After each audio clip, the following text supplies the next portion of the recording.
and then welcome them to the September 14th Community Development Committee. Clerks, can we get a roll call, please? Absolutely, Chair. Councillor Wong? Here. Councillor Chu?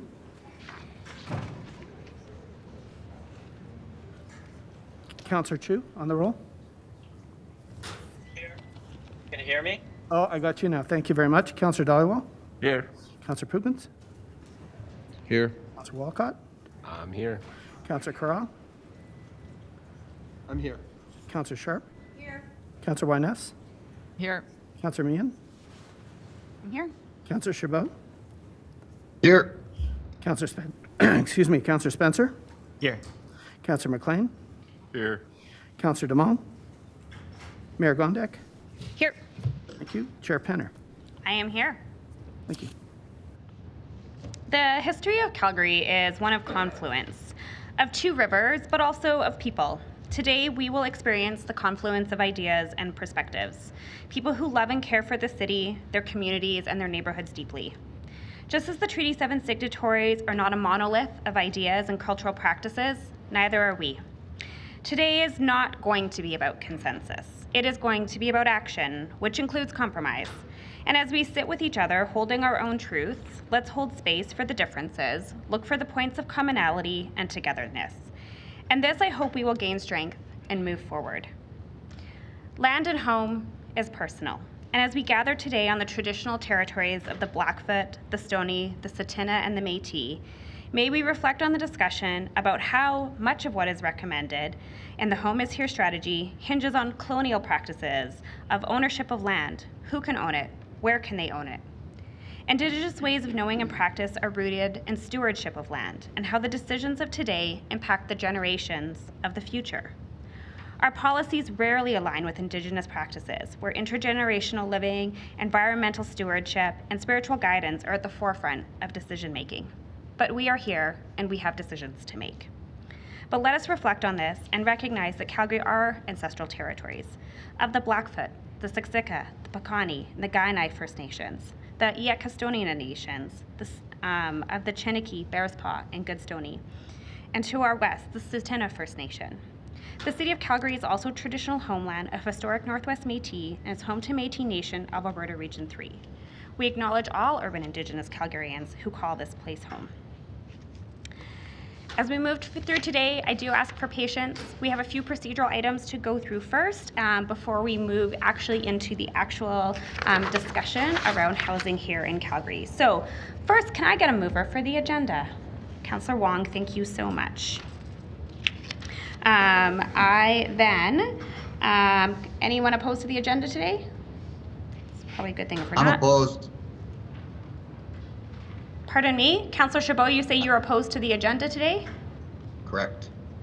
Okay, clerks, do you want to do that then in e-scribe, or would you like, is a voice vote fine? We can note Councillor Chabot's opposition to the motion. Okay, so that then would be carried 13 to 1, because Councillor Demong is not here, correct? We'll just call it carried. All right. So with that, I will be looking for someone to, can I go to the minutes first before we do the other procedural items, clerks? Does that work for you? Okay, can I get someone to move the July 27th, 2023 Community Development Committee meetings? Councillor Walcott, thank you for that. Any opposed to those? Okay, hearing and seeing none, that is carried.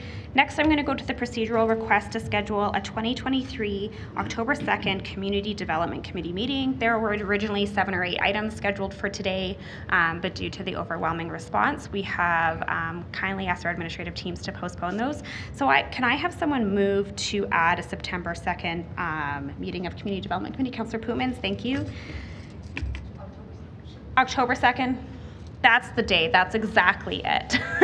Clerks, would you like an e-scribe vote on that one? A voice vote's fine. We just put the motion on the screen. Okay, for sure. Any opposed? Hearing and seeing none, that is carried. Okay, we do have a number of, with respect to this meeting, just a number of procedural items that we are going to do today. So clerks, could you put those ones up for me? So a couple things, and then we will vote on these all together. So one, that recesses of the meeting will be set to the call of the chair. This will allow us to finish out speakers on panels, but also potentially return earlier and shorten our breaks so that we can accommodate everyone and move through the days very quickly. The second is to direct that we continue this meeting tomorrow morning at 9:30, as I believe that we will be there. The third meeting is that any supplementary materials that have been received between the submission deadline and today will be added to the corporate record, as well as memos from administration that were circulated to council. So those are the three motions before you today. Would anyone like to move that? Councillor Sharp? I can move that. And if we have letters in our inboxes, do we send those to clerks as of right now? Clerks, how would you like to handle that? Sorry, Councillor Sharp, just for clarity, do you mean correspondence from members of the public? Yes, I have one letter that needs to be put on the corporate record. Yeah, please just send it to committee clerk. And Okay. Okay, awesome. And I'll move. Sure. And then just so everyone else knows, any materials received essentially from this point until the end of the public hearing as submissions, we will make another motion to accept all of those as an omnibus in one thing. So rather than individually voting to accept into the corporate record, we will make one motion later today. So Councillor Sharp, yours can be part of that one. So this has been moved. Councillor Wong, question, or sorry. Okay, Councillor Wong, go ahead. Yeah, thank you. Just with regards to number one, recessing the call of the chair, given the number of speakers here, can you just advise the public what the protocol will be after 9:30 or normal end would be tonight? So we would recess at 9:30 and reconvene tomorrow morning. So we would recess at 9:30 p.m. tonight, and we would resume the meeting back here at 9:30 a.m. tomorrow morning. Yeah, perfect. Mayor Gondek. Chair Penner, my question is similar, but I think we need to identify for the public as well as members of council what will happen if we need to spill over into Saturday. We all understand that we have a special meeting of council booked that day to actually vote on the recommendations of committee. So I have an understanding myself of how I would like this to flow. Could you please shed some light on how you would like to carry forward with the meeting? So for members of council and public, the mayor and I have had a conversation. We would resume again at 9:30 on Saturday morning and go until our regular lunch recess. If we are not finished by that time, we would start the special meeting of council, and the chair would then immediately recess that meeting, and we then would return to Community Development Committee until that is finished, and then we would, when that concludes, then the recess of council would be over and we would pick back up. So bring your slippers, I guess. But that is... I think it's important for anyone on council that thinks we are going to somehow just do public submissions and then do the debate at the special meeting of council. That's not a thing. We will be debating and providing recommendations to that special meeting of council. We will not wrap up this meeting until everyone from the public has had their say and we have had a proper dialogue and we provide recommendations to that special meeting. That is correct. So all amendments and debate will happen here, and then what is voted on will move forward. So with that, it has been moved. Clerks, would you like a voice vote or e-scribe on this? Again, a voice vote is fine. Okay, so any opposed? Hearing and seeing none, that is carried. Well, that brings us to the item of today. The item before us today is Home is Here, the City of Calgary's housing strategy for 2024 to 2030. I am first going to turn it over to City Manager David Duckworth, and then he will introduce the team. Thank you, Chair. Good morning, committee members and members of the public. Calgary is in a housing crisis, and this crisis is growing. Over 84,000 Calgary households are not able to adequately afford where they currently live. Adding to the urgency, we are experiencing record population growth and anticipate 110,000 more newcomers in the next few years. That's the population of a city the size of Red Deer moving to Calgary within the next few years. And they aren't bringing their homes with them. We know that maintaining housing affordability is critical to our competitive advantage. It is critical to Calgary being a great place to make a life. The housing strategy before you today represents administration's best recommendations for your consideration. The executive leadership team and I will continue to prioritize this work, recognizing the criticality of addressing this growing crisis. We fully endorse the strategy, and together with the rest of the city team, we are ready to deliver on Council's direction. With those opening remarks, I'd like to now turn it over to the team. Thank you so much, David. Good morning, Council and members of Community Development Committee. My name is Tim Ward. I'm the Manager at Housing Solutions. We do have a short presentation for committee, if committee would like to hear it. Perfect. So I'm here today to present to you Home is Here, the City of Calgary's housing strategy. With me today is Jeff Chase, Director Partnerships, Josh White, Director City and Regional Planning, Deborah Hamilton, Director Community Planning, Zara Samani, Leader Housing Policy and Strategy, as well as members of the Executive Leadership Team. The strategy is also the work of many other members of administration and volunteer members of the Housing and Affordability Task Force and those that they engaged. We'd like to thank everyone for their contributions to the strategy that committee sees before it today. Next slide, please. These are the recommendations before you today. They ask committee to recommend that council approve the housing strategy and rescind the current affordable housing strategy. They also request direction from direct administration to begin work on actions that require no further council decisions or budget approval. Prepare actions that have a budget impact to be included in the 2024 budget adjustment process. And continue work progressing actions which, as indicated, require further public engagement, council deliberation and approval, and/or a public hearing, and bring those forward to council as the work is ready for consideration. There are also recommendations to reconsider previous direction for quarterly reporting and switch to annual reporting, and refer the report back on the Housing and Security Commission to the October 31st Community Development Committee meeting. If committee and council approves these recommendations, no budget requests and no land use changes are being approved. Council would only be giving direction for budget requests to be included in the 2024 budget adjustment process, and for administration to begin work on land use changes that would come to council later for approval. Next slide, please. As David mentioned, Calgary is in a housing crisis. Homelessness amongst Indigenous people and women is on the rise. Family homeless shelters are seeing families with children sleeping in transit shelters and in cars. Waitlists for social housing have increased significantly. 1 in 5 households cannot afford their housing. Rent has increased by some reports as much as 40%. And to afford a single detached home, a household requires an income of more than $150,000. To afford the average rent, a household requires an income of $84,000.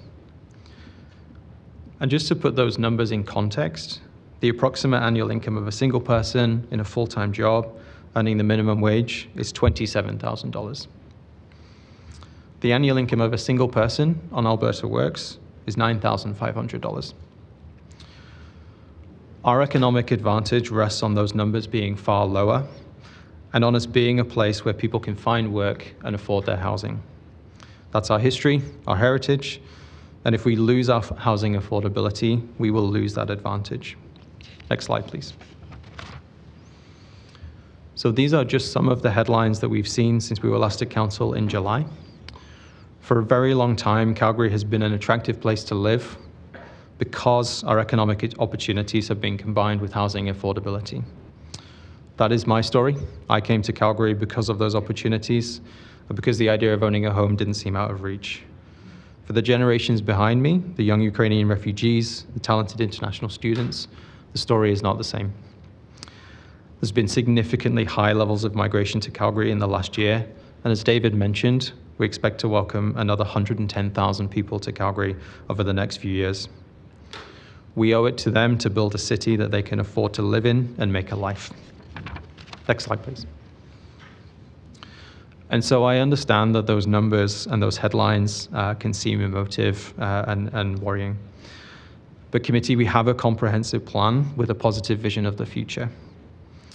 And the plan is not something that was created in isolation. It's the result of significant research, analysis of trends, exploration of inspiring practices from across Canada and the world. It's a result of expert advice from our Housing and Affordability Task Force. It's a result of engagement with Indigenous people living in Calgary. It builds on the excellent work that we've done already with 3,500 non-market homes built since 2016. And it aligns to Calgary's long-term plans and growth strategies. Next slide, please. So some of the actions within the housing strategy aim to cut red tape, make it easier to build housing of all kinds. They set ambitious targets to create both market and non-market housing. They'll support housing providers, including our own housing subsidiaries, to deliver on their housing plans. We'll deliver city-owned land to organizations that can quickly build housing for many diverse populations across Calgary. They'll deliver on our commitments to truth and reconciliation and provide dignity in housing for many Indigenous people living in Calgary. They'll also position Calgary to receive our fair share of federal and provincial funding for housing. And they'll continue our successful programs, such as expedited planning approvals for affordable housing and our non-market housing land sale. This plan has been built carefully with serious consideration of the actions we need to take to get us out of the housing crisis. And as David mentioned, it represents administration's best professional advice. Next slide, please. Committee, we heard clearly from Council over the summer the need to hear the public's opinions on these recommendations, and particularly from the task force. We'll do that shortly when we hear from many of the Calgarians signed up to speak. But before that happens, I want to share the details of a Perspectives on Calgary survey that we commissioned over the summer. The survey spoke to a statistically representative sample of Calgarians, and the result demonstrated widespread support for the task force recommendations, including 83% that supported building more housing, including allowing a variety of forms on parcels that currently only allow for one home. Next slide, please. We need to preserve our housing affordability so that people have safe and affordable places to live, so that our economy remains strong and people can live close to where they work, so that people have energy-efficient housing that reduces our collective environmental footprint and reduces utility bills, and so that we can create well-paying jobs for Calgarians in critical industries like construction. Next slide, please. This slide shows what council approval would mean. So for actions that do not require further budget or council approval, administration would begin to implement those actions. Administration would begin to work on actions requiring land use or bylaw changes. No land use changes would be approved through approval of this report. Administration would begin work on preparing the bylaw amendments necessary to achieve the action and bring it back to council at a later date. Some actions would require public participation and a public hearing prior to being fully implemented. For those actions that cite a budget, those would be incorporated into the 2024 budget adjustment process. The council would see those in concert with the other budget requests coming forward. And then finally, actions that have a potential future budget request would be presented in further budget cycles. Next slide, please.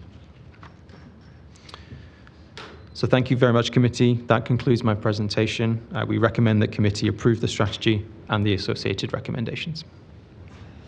Thank you so much for your presentation today. Committee, just a reminder, we will go to questions of administration after we hear from the public. We are at that moment where we do turn to the public. Today, you will all receive 5 minutes to speak. And due to the high number of speakers, I, as the chair, will be both firm and fair on this limit. You will find a clock before you at the presentation desk. So you will present here. There's a bright pink sticky on it. There are also lights on council chambers. So right in front of Councillor Carra and close to Councillor Dhaliwal, it is green for 4 minutes. It turns to orange for the last minute, and red means that your 5 minutes is up. We have constructed panels, and when I say we, our clerk's team worked late into the night to construct panels to ensure a timely day. 5 people will make their presentations in sequence, and after which we will go to questions from council to anyone in the panel. When your name is called, I ask that you move near the podium, so over here, and that you stay there until all questions of the panel are finished. We will have online presenters later today, so please do confirm when I call you. I will also let you know which speakers are up in the next panel so that you can be prepared. If for some reason you missed your turn, you have stepped out to go to the washroom, which are out the doors just out the back here, and then you can re-enter through security, you will get a chance again. I will just make a note of it and call you in a subsequent panel. If you are listening online, please ensure that you are muted and that you do wait until your name is called to speak. And when you're speaking, please just make sure that you have any background noise. So if you've been following online, just make sure you have that feed muted. I will also ask that members of the public wishing to speak, and all members of committee as well, are respectful. We know that housing is important, personal, and emotional. And as a chair, I will uphold a space that is kind and safe and fair.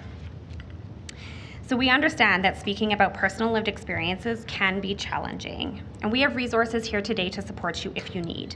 Wagita Bahane, Wagita, where are you? There you are. There's Wagita, is a registered clinical social worker, and she can debrief with you if needed. Wagita will have a table outside of council chambers. I'm assuming you're all going to be on this side here, okay? So out the south doors. And if she's not there or with another member of the public in a quieter or private space, please, you can just hang near the table and wait for your turn. If you are presently presenting remotely or need immediate support, you can call or text 24/7, so any time of the day, to the Calgary Justice Centre, and their phone number is 403-266-4357. If you need any other resources or support, you can reach out to the Calgary Counselling Centre, Community Connect YYC, or findhousing.alberta.ca. There's information at the podiums with this information as well, and clerks will be posting this through the screen regularly throughout the presentation. I may remind you of all of this from time to time as we move through speakers throughout the day. We have at present close to 150 speakers. So with that, let's get going and not waste any more time. The first panel today, we have Ruhee, Ruhee, I don't even know how to say your last name. That is so awful. I'll get on that. Deborah, Yedlin, Colleen Huston, Kavin Sheikheldin, Lloyd Thornhill. So those are the first 5 presenters. You can come to the podium. The next 5 presenters, just so you are aware and ready, will be Kelly Ernst, Snizhana Bora, Brad Parry, Jerry Lowe, and Alyssa Youngins. So those will be the next 5, so just know that that is there. And once all 5 people are up by the podium, so just looking for Colleen, Kevin, and Lloyd, and then I will let everyone go. If the next 5, if you can kind of tuck off into the corner closer to the doors if you want to. Amazing. Okay, with that, go ahead. Thank you. Good morning, Mayor and Council. My name is Deborah Yedlin, and I'm President and CEO of the Calgary Chamber of Commerce. Thank you for taking the time to listen to the concerns of Calgarians today, and on behalf of the business community, I'm here with my team to share our support for the recommendations put forward by the Housing and Affordability Task Force. For an organization like us, we rely heavily on promoting the Calgary and Alberta advantage, our affordability, our diversity, our talent. We share this story far and wide, nationally and internationally, to attract and retain talent and investment to make Calgary the most successful, competitive, and business-friendly jurisdiction. It's imperative we promote our biggest strengths. Calgary is the 3rd most diverse city in Canada, something we are very proud of. It's also true that relative to other jurisdictions, we offer a more affordable place to live in terms of cost of living. However, next slide, please. However, keeping our advantage is critical. To continue to build our city and increase our diversity, we must both increase and diversify our housing stock. People need places to live. Currently, 1 in 5 Calgary households are unable to afford where they live.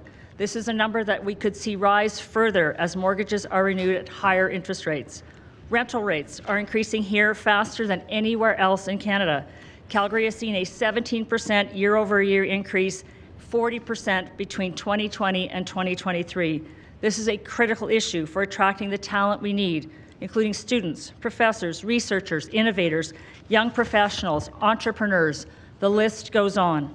The Calgary Housing Company, which provides safe and affordable housing solutions for low and moderate income Calgarians, has seen applications for support nearly double this year.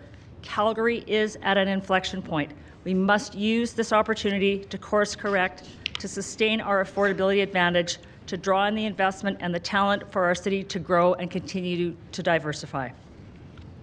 Next slide, please. Let's dive deeper. The main driver of housing unaffordability remains a supply and demand imbalance. Calgary has too many people looking for housing relative to the number of units available. On the demand side, immigration and migration are increasing. Calgary's population is growing quicker than ever, and immigration and interprovincial migration are expected to grow the city's population by 59 people per day. On the supply side, we need more stock, and the lack of labor and regulatory red tape are holding us back. Building housing requires developers to have access to adequate skilled tradespeople, laborers, and apprentices. With between 2,500 and 4,000 vacant construction positions, there isn't enough labor to effectively respond to the housing crisis. In terms of red tape, Calgary needs a diversity of housing options to accommodate the needs of our growing city, which includes building market and non-market housing, greenfield, and inner-city developments across the continuum and across all quadrants of the city. We recognize that fixing these issues will not be easy and won't happen overnight, but the recommendations provided by the task force seek to tackle them head-on. Next slide, please. Affordable housing provides both tangible and intangible benefits to the city and the people who live here. From a business standpoint, increasing the diversity of housing available in Calgary will make us a more competitive jurisdiction, and this is critical in the race for talent and investment. Moreover, studies show for every dollar invested in addressing family houselessness, $3 to $15 is generated in social and economic value, meaning there is a business case to supporting housing. Further, when an individual or family can afford where they live, it leaves them with more disposable income to spend elsewhere in the economy. And as employees seek fewer wage increases to manage their cost of living, businesses face lower operating costs, allowing them greater opportunities for growth. As an added benefit to the city, affordable housing incentivizes people to move to Calgary, increasing and stabilizing municipal tax revenues. It also increases property values and reduces crime in lower income communities, leaving no tangible negative impacts on affluent communities. A 2022 study run by the University of California, Irvine, found that when affordable housing was built, crime goes down and property values go up. Lastly, I'll add that affordable housing strengthens our workforce productivity, something we desperately need. When someone has a place to live, they are less stressed about their housing, which improves an individual's physical and mental health and allows them to fully participate in the workplace. Next slide, please. We applaud and support the task force recommendations. They offer solutions that address our present and future housing needs while keeping in mind costs to taxpayers. Specific to the recommendations, we encourage the city to prioritize initiatives that leverage private sector investment to minimize taxpayer costs, identify policy and regulatory changes that make it easier for developers to acquire land and build housing, advocate to the federal government to offer GST rebates on new housing starts, and prioritize increasing the supply and diversity of all types of housing stock across the city. As Council hears from other participants today, we ask you to keep the following in mind. To ensure future growth and long-term economic prosperity for our city, we must do everything we can to keep our competitive advantage. This means ensuring the people who drive Calgary's business community have access to basic needs, including housing. Thank you. Thank you so much. Next, we have Colleen Huston. Are you presenting? You're just switching your order. Okay, so I'm gonna take a stab at this. Is Lloyd Thornhill? Good morning, everyone. Good morning, Council and the Mayor and Councillors. My name is Lloyd Thornhill, and I have a disability action now, and talking about strategy for low-income housing in Calgary. And what I like to say, housing and families is the backbone of the city of Calgary. We make a good city once you get good housing for the people live in and lower income housing. That's very important for Calgary and for the citizens of Calgary and the low income people live in Calgary and the First Nations and the homeless people is great for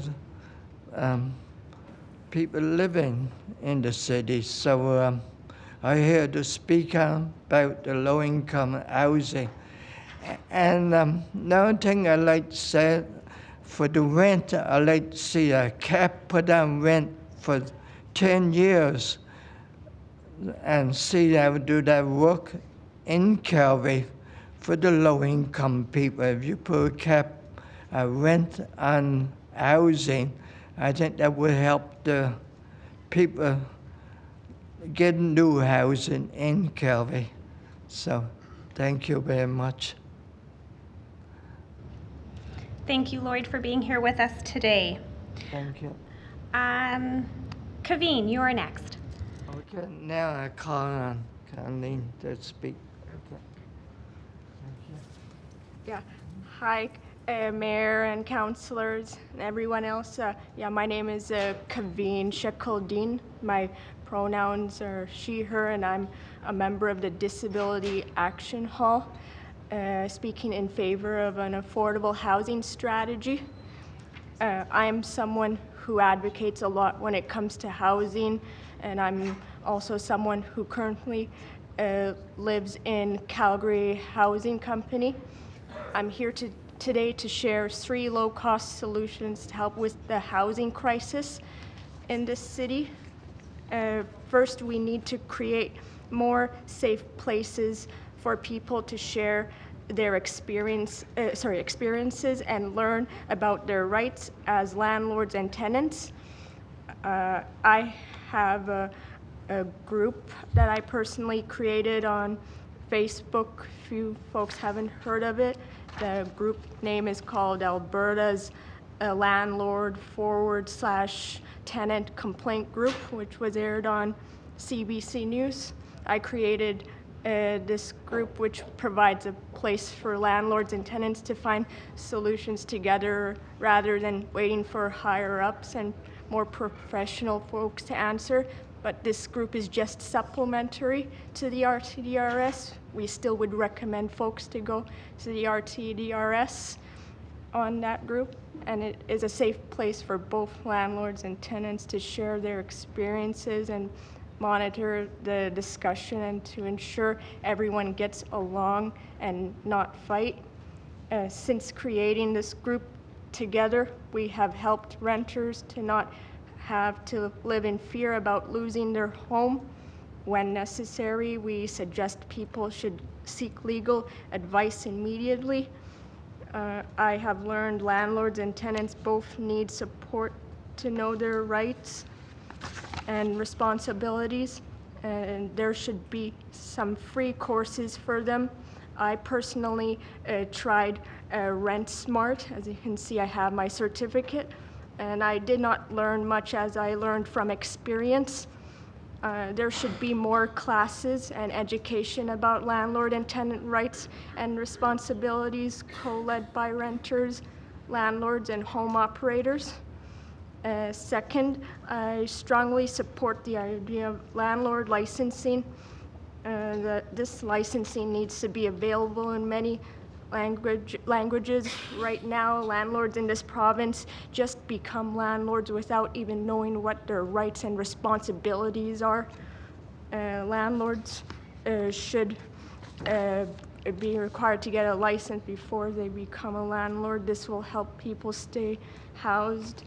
As a person with a family who came from a different country called Eritrea, which is in Northeast Africa, this licensing should be multilingual, as not everyone speaks English.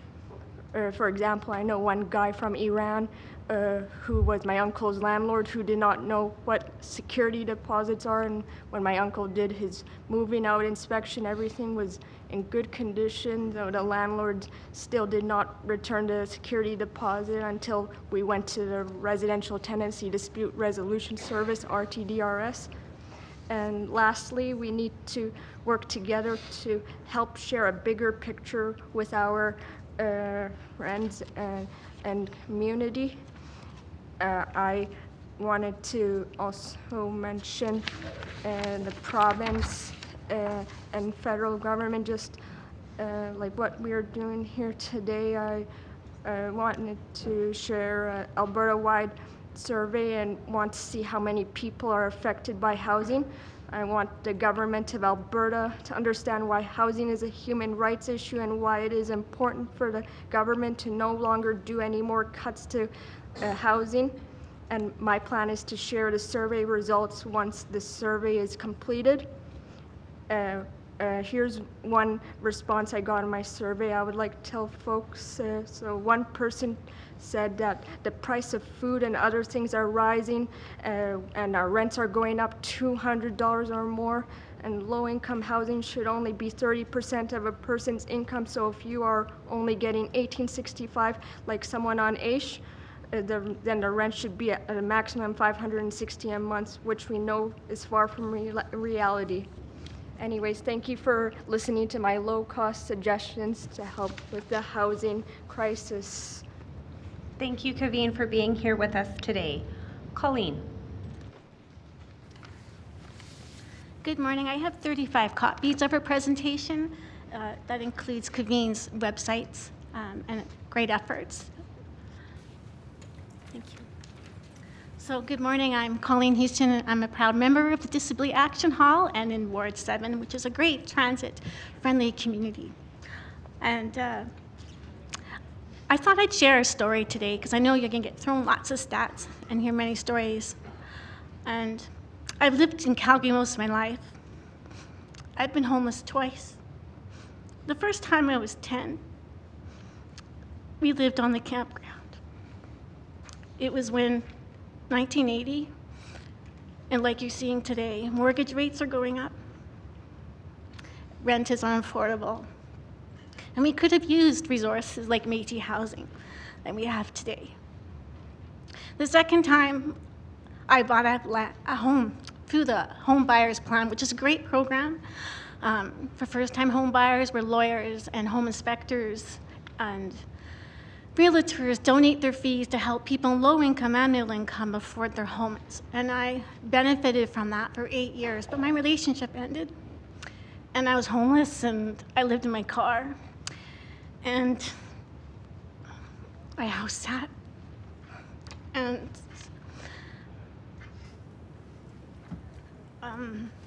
it was hard, but I was really thankful. I was still able to hold on to my full-time job. I had a great employer. And I just wanted you to know that houselessness has many faces, and many of us may face houselessness many times in our life, and I hope that doesn't happen again.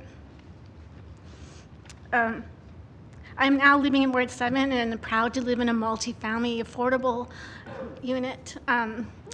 Unfortunately, some of my neighbors are renters, and as much as I love them, some of them suffer in silence and could benefit from some of Kavin's solutions about a safe place to talk about that, because they live in fear to phone their landlord. Their bathroom light hasn't worked in a year, and their rent just increased. And I don't want to see that. People living in fear to live decent lives of being able to turn a light switch on. So I implore the wisdom of the Disability Action Hall. Many of us have lived in different types of housing, in crisis housing and mental health and addiction, to supportive roommates, to being a homeowner. And I really trust the wisdom of the hall. And we created this housing solutions which aligns with the actual strategy for homes. And I really want to emphasize that right to home. So you're welcome to ask about that cartoon, but it just has the voices of some of the issues some of the hall members are going through if you have questions later. But I wanted you to actually hear about what makes a house a home. And we are citizens with developmental disabilities, as 1 in 5 Canadians actually has a disability, coincidentally. And about 260,000 Albertans will be actually needing housing by 2030. And like all citizens of Alberta, we deserve the certain rights to our homes. We deserve the right to choose where we live, to have our homes safe, affordable, accessible, and disability friendly, to have enough money to afford a decent place to live, to feel safe and free from abuse, to make personal choices about our diet, what we do in our home, its cleanliness, and so on, and to get the support we need to know what support we can get, and to have privacy, to choose if and whom we share our home with, including children and pets, even hamsters and guinea pigs. Support animals are very huge with our community, and to decide together how we will share that home, and to know our rights. Thank you for listening. Thank you, Colleen, for being here with us today and sharing your story. Committee, I'm just looking for RTSs. If we can get them in super snappy as soon as your questions come up, and then I can be ready. Councillor Chabot. Thank you. My question is for Ms. Yedlin. You indicated that we are one of the more competitive cities in Canada, which is what's potentially led to the attraction of so many people coming into our city. If we continue to be the most affordable of the large major cities, are we not perpetuating our own problem? Well, I think that, we look at where Calgary is from an economic standpoint, and if we want to continue to grow the city, this issue of affordable housing is absolutely, and it's housing affordability, to make sure that we have the opportunities for everybody in the city, regardless of where they are, and to continue to grow the economy. I think that right now we are a competitive jurisdiction, and what we have to remember is that we have to remain a competitive jurisdiction, and this is a way to do it. Okay. The next question is in relation also for you. I'm not sure if you can comment on it or your other speaker, but specifically as it relates to blanket zoning, RCG type zoning, and what we've seen is that it's actually not created more affordable units on those same lots. How do you see this as being part of the solution? So our competitive advantages to attract and retain talent depends on our housing affordability, and we have to ensure that developers are able to build a diversity of housing stock across all quadrants of the city, and that's critical to ensuring people can live where they want. So we trust that developers know what they need to be successful and what home buyers or renters need and where. So in terms of checks and balances, developers would still need a development permit. So even though they have the the land use, they have a right to build what they want. The city still has the ability to provide the feedback on the permitting. So it's not, there's still a process that's involved once the development permit has been filed. So we really think that this is something that has to be a collaborative approach, and that by having this rezoning, we will be able to achieve what we're looking to achieve in terms of increasing the housing stock across, whether it's in inner city, greenfield. We're agnostic in terms of where it goes. We just know we need to increase the supply. Well, I don't disagree with you. I'm just, I guess my question is directly related to creating affordable units and whether or not RCG will accomplish that. We're hopeful that it will. Okay, thanks. We expect it would. Yeah. Thank you. No further questions for me. Councillor Wyness. Thanks. This is for Ms. Yedlin as well. I kind of want to dip back into some of your experience with the university, and university housing is popping up as a big issue. We have a lot of people being accepted, but my question is, why did the university campus start doing for-profit housing rather than student housing? And maybe you don't have the answer, but over the time, the development seems to be focused more on seniors, townhouses, 600,000 plus development on a university campus. Could you elaborate why that was encouraged rather than student housing? I am not a member of the University of Calgary administration, and I'm no longer chancellor, so I'm not in a position to answer that question. Yeah, it was more about past history and why, because we're in a crisis over long-term decision-making to get here, and so I respect that you can't answer that because the role you're here is advocating for businesses. But another question is, we're looking for housing, and we're seeing downtown investment go into short-term rentals and office conversions. Do you think the city should continue to encourage that short-term filling, or do you want us to start tying it to below-market housing? Would you like to see investment be focused on not short-term rentals, like create caveats in the funding that we're putting out? Because I don't see that in what's being recommended. So what we really advocate, it's an all of the above approach. We need all aspects of housing addressed, whether it's inner city, greenfield, and we need to see that the housing stock continue to grow. So we don't really, whether it's inner city or outside the donut, so to speak, we really see this as something that is, we're agnostic as to where or what. We just need to know that we know that we need to increase that housing supply. Where it happens is up to the city, up to developers, but also in order for housing to be affordable, we also have to make sure that there is access to transportation infrastructure, because you can't have housing affordability without access to transportation infrastructure. Okay. I'll stop there. Thank you. Councillor Wong. Thank you, Chair. Thank you, Ms. Yedlin. You just made a statement there that kind of triggered another thought. And your statement was, all the recommendations, all the actions are important to do, and that. My question is more around sequencing or prioritization. We talk about market, we talk about non-market, we talk about legislative changes, we talk about housing supply, everything else. And if I use an analogy of in a dog park, a bunch of dogs running around, a pack of wolves comes in, you don't necessarily want to run in there and try to address all of them at the same time. You want to get this specifically to the wolves that are addressing. Is there a priority in these actions that you think are the ones that we should take right away that addresses the immediate concerns? Well, I think the way you look at it is there's an order of operations in terms of what the low-hanging fruit is, and how do you bring in parties that can support the needs of the city. So do you bring in private developers or private capital at an earlier stage? Do you look at more downtown office conversions? What makes sense from accessibility? What makes sense from being able to have projects approved expeditiously? Who's willing to fund it? What kind of mechanisms can come to play in order to accelerate what needs to be achieved here? So I think that it's city priorities. Obviously, you're going to hear from a lot of people today in terms of what the needs are, but really it is about what is expeditious given where we are today, and what levers can be pulled in order to accelerate achieving the goals of increasing the housing affordability in the city. Thank you.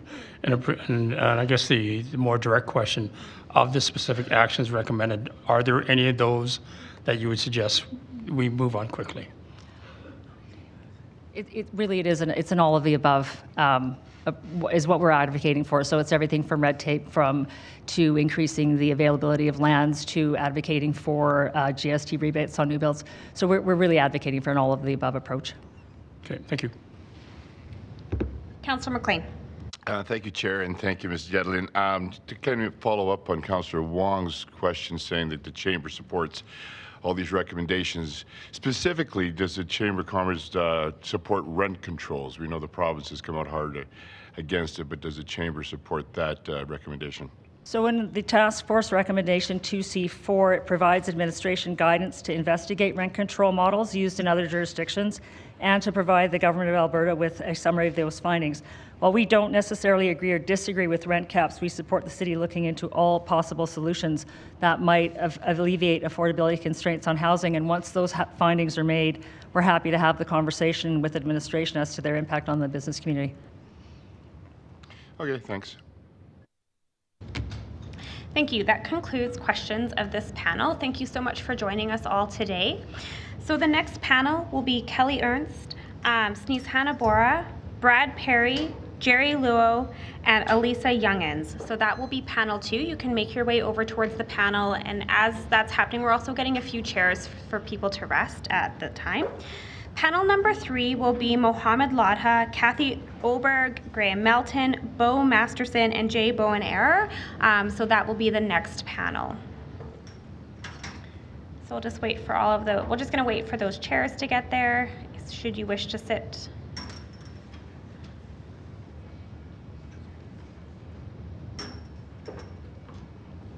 Okay. Kelly Ernst, go ahead.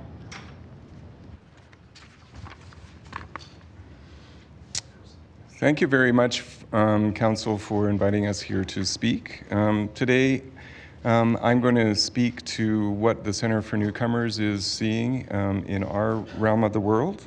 For those of you that don't know me, I'm Kelly Ernst, the Chief Program Officer there. So we've seen some significant changes over the past few years, and I want to highlight some of those changes. First and foremost, though, I want to sort of address the issue that we hear a lot in the media about the housing problem, and a lot of finger pointing toward newcomers. And I want to point out that we actually saw a housing problem 5 years ago, and it starting to really grow then. The issue really isn't one of newcomers per se. It's a much bigger issue than that. And I think it's a mistake to simply point toward newcomers as the primary problem for this. And there's a number of reasons that I can get into for this, but I won't go there immediately. We piloted a microloan program about 5 years ago with a very small group of clients. And the reason that we did that is we saw an emerging housing problem starting to occur. So if you, the next slide, please. So in 2019, when we started that program, less than 1% of our clients were accessing or even requesting that particular program. It wasn't something that was on everybody's radar, but it was certainly something that we saw starting to grow. When the COVID period happened, we saw that whole program explode. So we immediately, the day COVID happened, saw 300 people come forward and saying, I know I'm going to have trouble paying my rent now that I've just lost my income.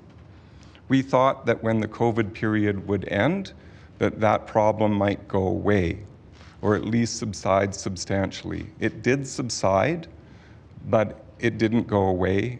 And then when we saw the Afghan and Ukrainian crises rear its head, it again exploded, far beyond our wildest expectations.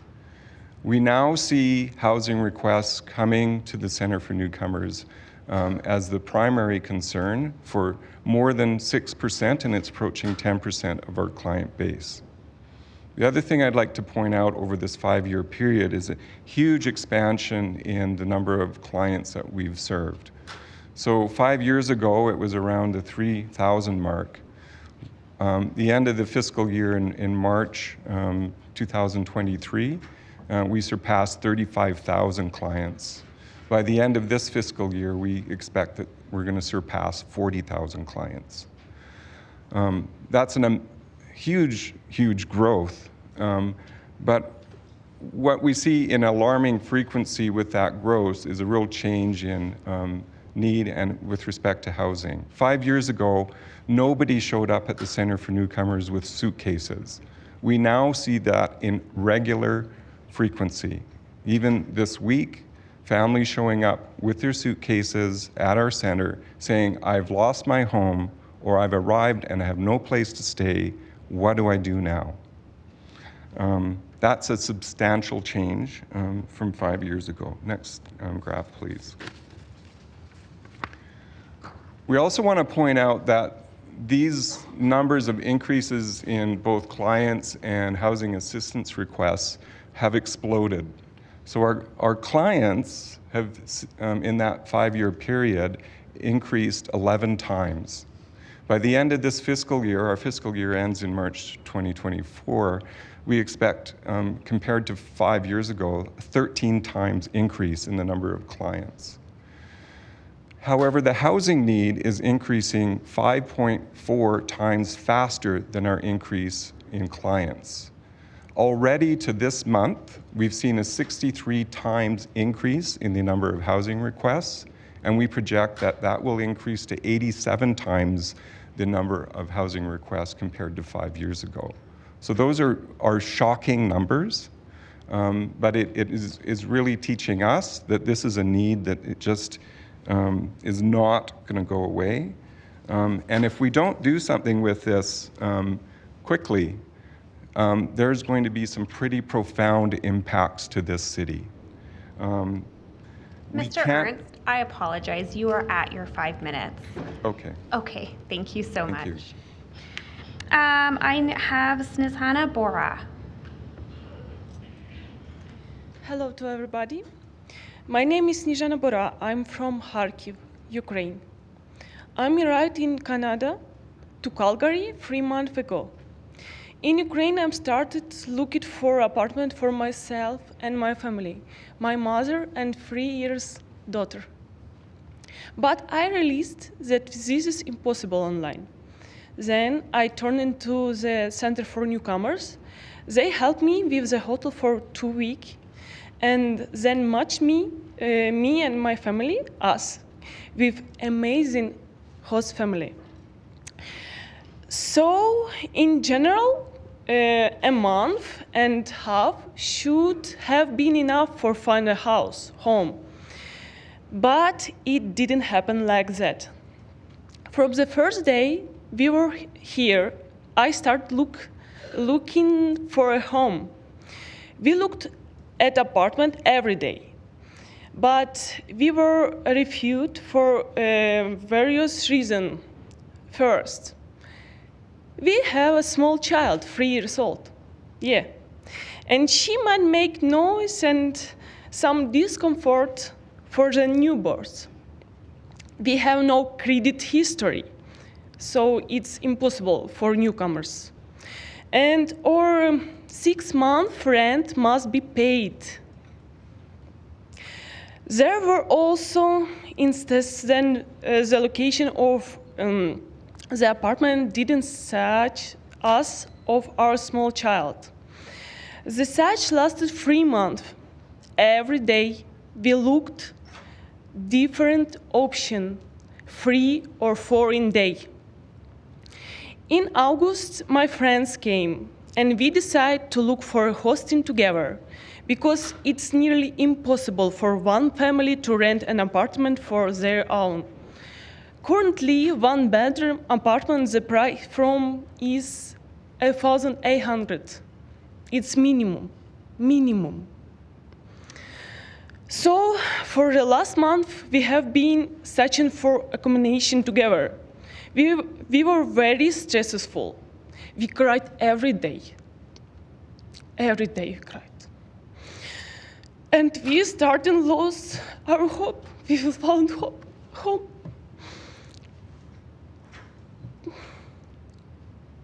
We continue to live with our host family. Thank you very much. Your people is beautiful. And our friends stayed in a hotel. But after they rent new hotel and paid a lot of money for it. Then on September 4th, my friends and I signature an apartment. The rent for this house is $3,000. It's townhouse, just townhouse, plus all utilities. This is incredible price. It's nearly impossible. So we are living together, 2 families. To be honestly, it was much easier for me to find a job and for my family. Because it's like cast to movie when 100% for one application. We have been in our house for a week now. Words cannot explain how we are happy. Because in my home in Ukraine, we lost everything. We lost our home. We lost part of our life. So please, vote for the 6th recommendation. The longer council make a decision, the longer us Ukrainian and another newcomers like me will have a continue to search for our home. Thank you. Thank you, Snizhana, for sharing your story with us today.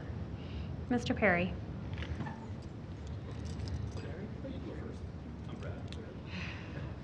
Sorry, what name did you call? What name did you call? Mr. Parry, which also sounds like Jerry. You're right. Brad, come on up.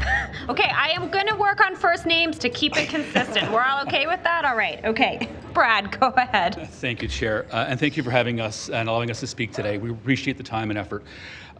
If you recall, earlier this year, both my chair, Joe Lougheed, and I were in front of you to talk about some economic updates. And one of the questions we did receive was, what are some of the headwinds? What are some of the challenges you see in the ability for you to deliver on your mandate of helping position our city for long-term economic success? And at that time, we did talk about housing. More specifically, we talked about the need to ensure that we have housing that's affordable, that we have a diversity of inventory and stock that will allow us to continue the growth of our momentum in the city right now. As you know, livability is a key driver within the context of our economic strategy for our community. This retention and expansion of companies, capital, and talent is imperative upon us having that inventory to continue to have a competitive position in the global landscape to ensure that livability is the driver that allows us to be able to attract and retain companies.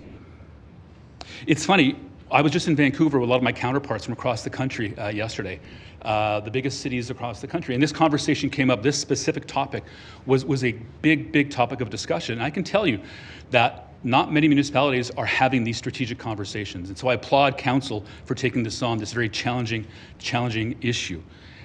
Some of the solutions that were mentioned at this roundtable yesterday were we need to find ways to increase wages for people.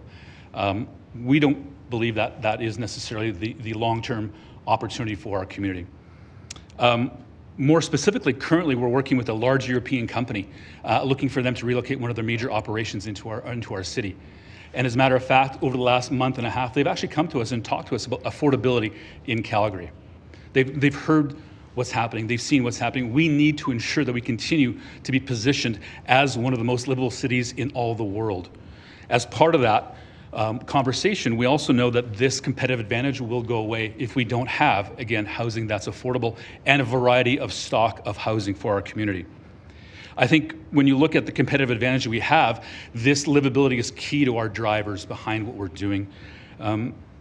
For us to continue the momentum that we've seen, to continue to position ourselves as a destination of choice, it's imperative that we have solutions for this major crisis. But it's also important, it's not just attraction of companies, it's also helping our local companies grow, scale in our community. And the retention of those companies is imperative. And housing stock and housing availability and housing affordability is a key component to that situation. For us, we need to continue that growth. We have amazing momentum going on right now, as you know, the growth that we've seen in our sectors, in our core sectors, in our burgeoning sectors. It's all dependent on the ability to attract and retain talent. And that talent does need a place to live, grow, and be prosperous in our community. We continue to support the implementation of a housing strategy to ensure that we continue this journey of growth for our community in the long term. Thank you. Thank you, Brad. Jerry, you are next. Thank you, Council, for giving me the opportunity to speak. I am Jerry. I'm a university student, and I live with my parents in the community of Edgemont. Edgemont is where I grew up. I have a lot of friends and neighbors that I know and family in Edgemont. When I graduate, I hope to find a good paying position and hope to move out to live on my own or rent on my own. However, my community is zoned for only a single type of housing, R1, single family housing. There is no starter home in Edgemont that I can move out to. There is no really affordable home in Edgemont that I can rent out or move out to. I have to move to the inner city or to another community, and I have to sever ties, and I have to be further apart from friends and family to do so. I also have many friends who have recently graduated and are employed. They also live with their parents. We choose to do this because we feel it is very expensive to move out, and we want to save up so we can get our foot on the property ladder before it becomes completely unaffordable. I think I've read through all 33 recommendations by the Housing Task Force, and I think they are all really great solutions for Calgary. I believe that it's not just about social housing and housing construction, but also housing variety. It's important that we have a diversity of housing in every community so that each community can be more resilient and diverse. I believe that these changes are also going to take a long time to take place. Housing construction is notoriously slow, but we should be prioritizing construction now. So I really thank Council for your foresight on having the task force recommendations and talking about these things today. Thank you very much. Thank you, Jerry. Is Alyssa with us here today? I have Alyssa Youngins. All right, I will call Alyssa again. So we'll go to questions of this panel then. Mayor Gondek, you're first. Thank you, Chair. My question is for Mr. Ernst. We had a presentation from you where you indicated how dire the situation is getting for newcomers, and Ms. Bora also talked about her situation, which was quite moving and disappointing that that's where we are. She talked about not having a credit history and therefore being unable to find a home. Are you finding that more and more with the people that are coming to you for assistance with housing? Well, that's just one of the barriers that newcomers face when they're trying to get housing. There's a whole list. So credit history is just one. If you're a refugee claimant, you're declined immediately. A whole list of federal supports that other people might get, and that puts people behind the 8 ball. It includes not being able to access work permits. The majority, 99% of the people that arrive here are arriving by invitation at some way to Canada. But when people aren't able to sustain themselves for this reason or many other barriers, that just makes that problem even worse. So the other issue that adds to what you're talking about is we're in a wartime era right now. So the pressure for immigration is substantial because of the worldwide refugee and displacement problem. 100 million plus people displaced. So there's going to be great pressure for people to arrive to this city because there is opportunity here. And if they don't arrive here first, they're going to come through Toronto, Vancouver, and other places. So if they're not able to sustain themselves immediately, and we don't have local programs in place to help sustain people, these kind of issues are just going to start exploding. I very much appreciate the context that you just gave us about a wartime era. And, in previous war times, we took wartime measures. So I think it's going to be important to talk with lenders and financial institutions to understand how we do credit history differently. Thanks so much for coming today. Thank you. Councillor Winus. Thanks. My question is for Brad Parry. I just want to get clarification. So you had talked about wages, and then you kind of made a comment that said wages were not a part of the solution. Can you just clarify, please? Thanks to the chair. The conversation at the roundtable yesterday in Vancouver, which is where we get together with the major cities for the economic development agencies, and the conversation about affordability and housing came up. And one of the solutions that was provided by one of my counterparts was that they should go and find companies that pay higher wages to allow people to live better in some of those cities, which we don't believe that's a long-term solution. Why would that not be a solution when you hear the conversation about wage stagnation and buying power of employees? Because I believe that's a point in time, and I believe we need to have a long-term strategy behind this that underpins us as an opportunity to be the city of choice for people. And what about that's one factor. I agree. We're all for large wages. If we can get more people to spend, get more money, absolutely 100%, Councillor. We believe in that, but it's not the end-all solution. But it's a part of the solution. Absolutely, it can be part of it. Because that was one of the values of Calgary, was when oil and gas companies were here, bless you, people had good wages because oil and companies paid their living wages for employees, and Calgary was used to that. We're not suggesting that higher wages is a bad thing in any way, shape, or form. Okay, that's just what I want to make sure. Thank you. Councillor Sharp. Mr. Parry, don't move from there. Damn, I'm sorry. Sorry. Thanks to all the speakers for being here and sharing your stories. It's nice to hear of the diversity that's going on in our city and how we shape our city. So with different people, which is important. Mr. Parry, you talked about affordability and your experiences. Notwithstanding the housing stuff that we're looking at, is there anything else that we should be doing to talk about affordability in Calgary and making it easier for Calgarians to live here? I think there's a multitude of issues, Councillor. I think from our perspective, our lane is to make sure we take the assets we have and sell them as best we can.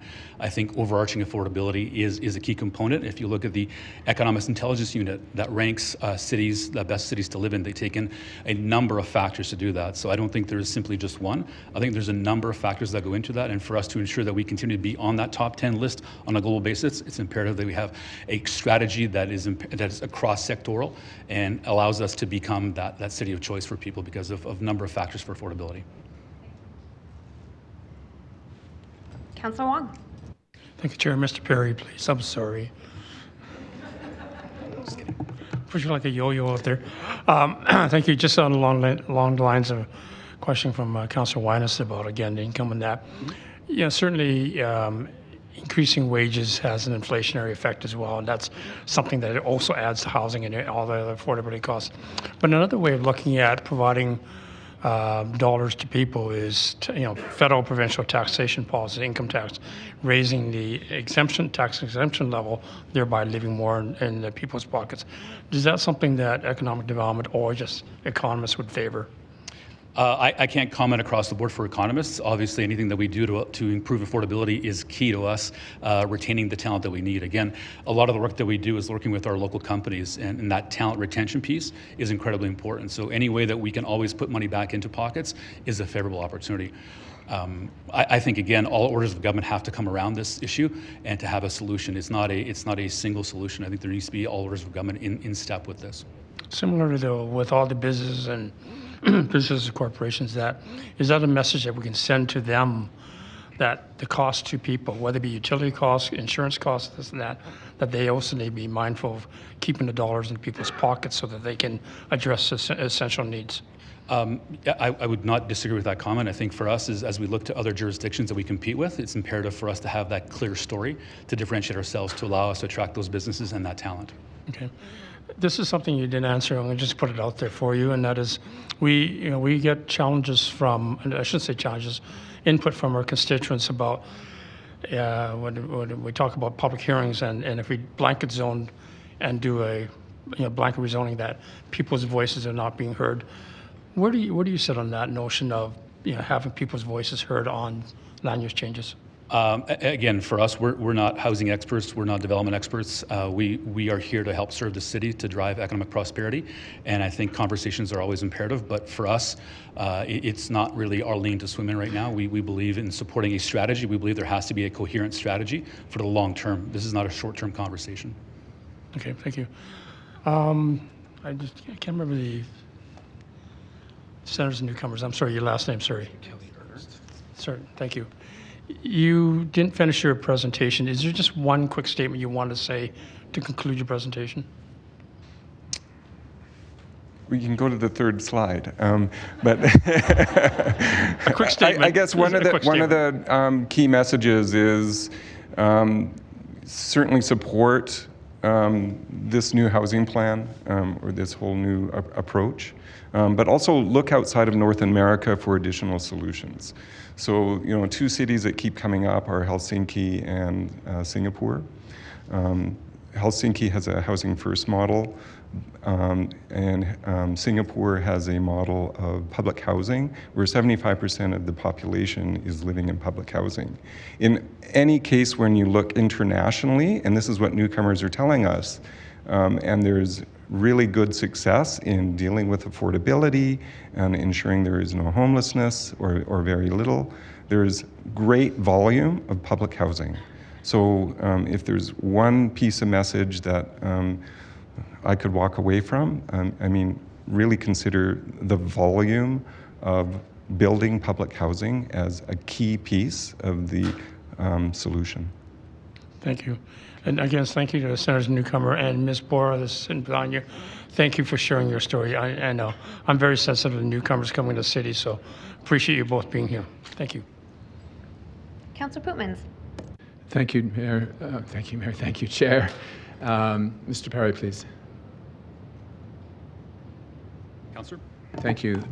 Probably putting you on the spot a little bit, so I apologize, but I'm interested in what role you might see for Calgary economic development to play in supporting on the supply side of this issue. We're not talking about that too much yet today. In other words, the trades that we need to build more homes, and frankly, the financial industry's support for the enormous influx of capital that's going to be necessary. Is there a role a support role perhaps you can play to help the city out in those two areas? Thank you through the chair. I think absolutely, Councillor. I think for us, there isn't one type of talent that we want to attract to our city. It's a multitude of talent, whether that's trades, whether that's technology workers, whether that's healthcare workers.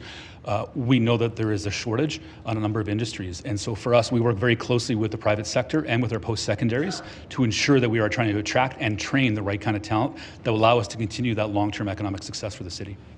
Thank you, in the financial sector as well. Absolutely. Thank you very much. Thank you. Thank you, Chair. Councillor Walcott. Oh, don't even go anywhere, Brad. Just come right back. I wanted to piggyback off of Councillor Sharp's comments and ask a question around whether or not CED actively kind of tracks the disaggregated breakdown of inflationary pressures for especially for your talent. So like cost of food, cost of shelter, all the different things that are contributing to the larger affordability crisis.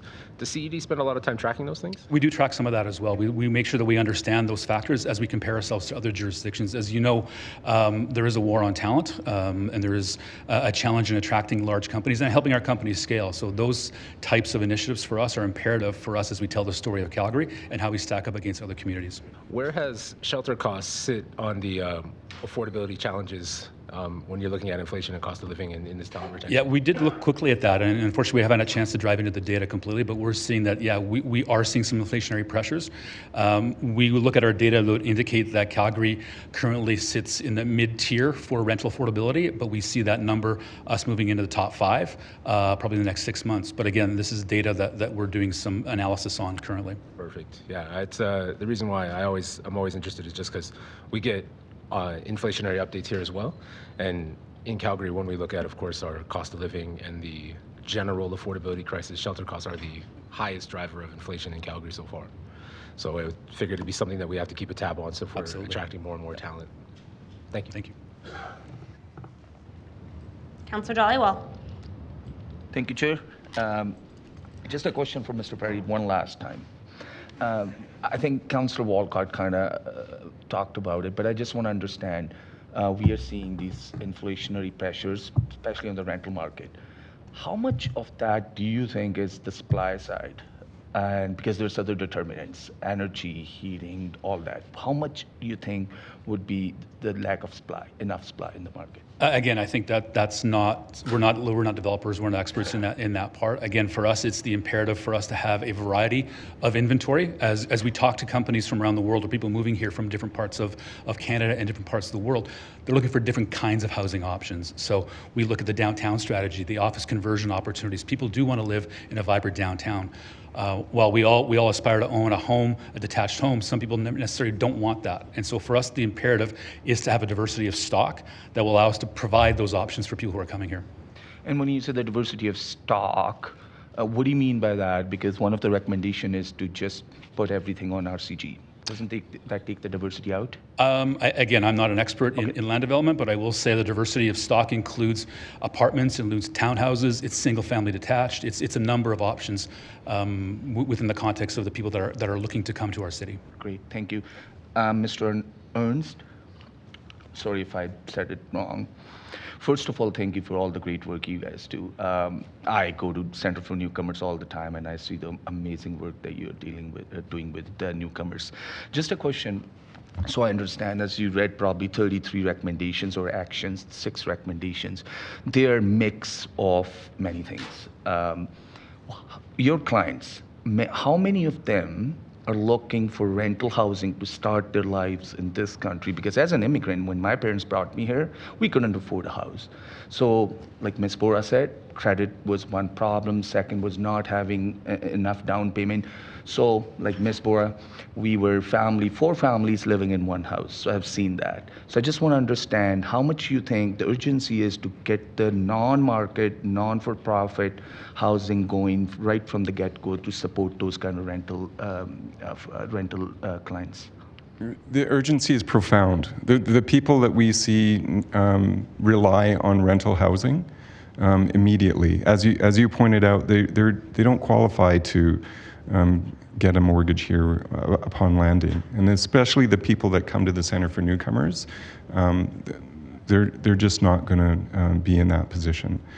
So rental housing is absolutely critical, and having public housing that can address that is absolutely critical. As I stated to the mayor earlier, we're in a wartime period. We need to have a wartime response, and we need great volumes of public housing to really address this if we really want to go forward. The other thing that we're seeing is an immense amount of secondary migration from other cities in Canada. People cannot afford Toronto or Vancouver in particular, so a great number of the nearly 40,000 people that we'll see this year are coming from those cities first. So they don't first come to Calgary, they try to do it at other places, and they can't. So they're moving here. And when they do that, they need immediate rental housing. The problem is so profound in a place like Toronto. If there was no international migration to that city, their population would be decreasing because people cannot live there. I don't want to see Calgary get to that point where our population is decreasing because people can't afford to be here. So we rely on newcomers to fill our jobs, to make sure that this city is great, and this plan will certainly assist in that. Yeah. The other thing that you alluded to earlier was the idea of cost. So one of the things is the policy at a local level can do is really target that cost when you live, play, learn, and work all in the same neighborhood. So having a carte blanche change in the development perspective of the city toward that, what the newcomers are telling us, that's what they want. They don't want to commute. They want to live and work and play and learn all in the same neighborhood. No, and I'm so glad you brought up public housing because I think that's a no-brainer. That's the easiest thing to do, something we control with all the city land that we can open up and get going. Because I give you an example. I grew up in Rundle, and right next to Rundle Elementary is social public housing. And like you said, I've seen kids growing up there, going to school next door. Superstore is right there. All the amenities are there. C-train station is there, and it's always good for their well-being. So thank you for kind of confirming what I believe is the best thing, right thing to do right from the get-go. Thank you. That's it, Chair. Councillor Winus, back to you. Thanks. There's been such great conversation. I have more questions, and I'm going to start with Kelly. You talk of wartime response. What does that look like? Because if we look at the history of Calgary's building, and we can see our iteration of wartime housing, do you want us to build that same small house, or like, are we supposed to do towers? Like, can you help describe what your definition of wartime response is?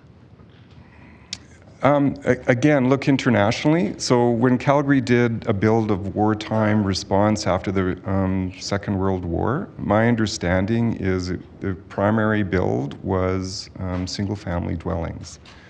The scale is a little different now. So the population then to now is substantially different. So you're looking at bigger projects. So look internationally where development permits and architectural plans are flipped immediately so that they're replicated immediately, and you can build really quickly. So you don't have to redo the whole bureaucratic process. We heard at a city meeting the other day, it took 2 years for 70 units to be approved. Well, if that 2-year period could be replicated immediately, and you didn't have to go through that development permit again, you can now double or triple or quadruple that possible build. And that's going on internationally. And so as I was saying, look beyond our own borders for some of those really good solutions. But aren't we also signaling that we need to invest in our greenfield development where you can clear land, put up houses, put up the density at the same time? And if you look at how Calgary's been building outside of the constraints of greenfield right now that Council's put on it, we are building apartment buildings, we are building single-family homes, we are building row townhouses and providing that choice. And where when you look at what we're challenged with, even with the blanket zone, we're dealing with ownership rights. To redevelop some of these areas, we have to have people who are advocating that currently own houses redeveloping the house they currently live in. And so when you look at council's challenge here of let's blanket rezone, that does not mean we're going to get those houses online in the next year. It means in 20 years we will respond to a crisis of today. So again, how do you think council should respond? Like we're here to listen to the community for responses and action. And the blanket zoning gives us the paperwork action, but it doesn't give us the housing action. Yeah, I don't think there's any quick solution, and that's the unfortunate piece. But I guess before coming here and developing this, I did consult internationally with people. Empty lots. Yeah. Calgary has tons of empty lots. Do everything you can to lease out those lots if they're city owned and get buildings started on those lots. If they're not owned by the city, do everything you can to work with the private industry to start building on those lots. So it's not just office conversions, but it's lot conversion as well. So there's different things that we can do. And there's a number of experts sitting on the other side of this class that I know can pull from those solutions and listen to those really seriously. So. Awesome, and thank you for your answers. I always want to finish with Brad Parry, because all the inflation talk really got my brain going. You say finish with, huh? Yeah, you're done. No, but so you're tracking inflationary pressures. How do you look at government spending and the impact on inflation in that? And the reason I'm asking this question is we have the Bank of Canada increasing interest rates, which is putting pressure on housing, pressure on mortgages. And we know that government spending causes inflation. So we have two opposites trying to solve a housing crisis. Then we have provincial spending and we have federal spending. And the Bank of Canada is trying to actually punish the market in some aspects and get control of it. So how do you manage all of those variables at once and actually make sure we're creating affordable housing units for people? Great question. Thank you through the chair. Again, for us, it's really comparing ourselves to other jurisdictions. And those other jurisdictions are also dealing with the same kind of challenges from the federal level. So for us, it's understanding where's our story, where's our value proposition, and where's our right to win, and how do we continue to promote that. And so for us, we just have to factor that into our conversation and the storytelling that we do. And unfortunately, we don't have influence at that level. Obviously, we make sure our voice is heard when we can, if we're in Ottawa or speaking with federal counterparts. But at the end of the day, we have to try to work within the context of what we have from a federal standpoint. We can't influence that kind of policy. Okay. And then we say we're looking at other cities. And so Calgary is one of the more affordable cities in Canada. And this is one of my challenges with this, is some of the examples that keep being used of, we got to look at Toronto, Vancouver. They're actually less affordable than us. So why does it feel like we're being told to look at those that are not succeeding at this plan and copy their plan, rather than look at people who are succeeding, or look at why Calgary is affordable? We've been leading the charge really in Canada on this, but now we're using examples of people who are failing and saying we need to copy them. Like, how does that actually look at who are we looking to? Are we looking to the people who are not succeeding, or are we looking to the people who are innovating? Through the chair, I think it's a great question. I think we don't want to mimic the other communities. We want to be the best version of Calgary, and so understanding that, and so we look for best practices.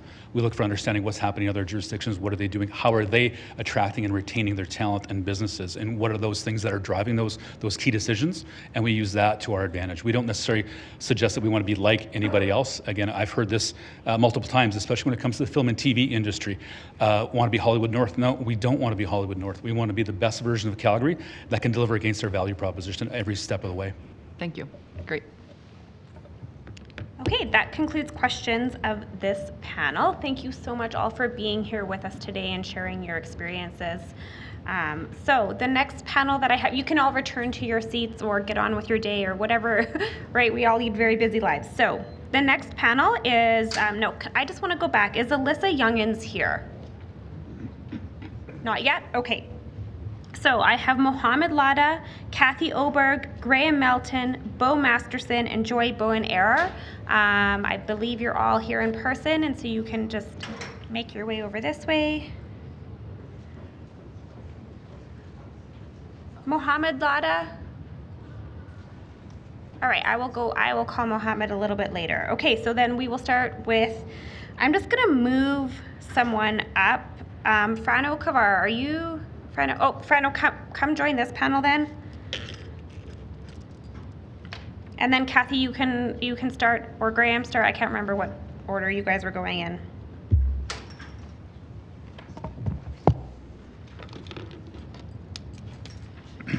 Thank you, Chair.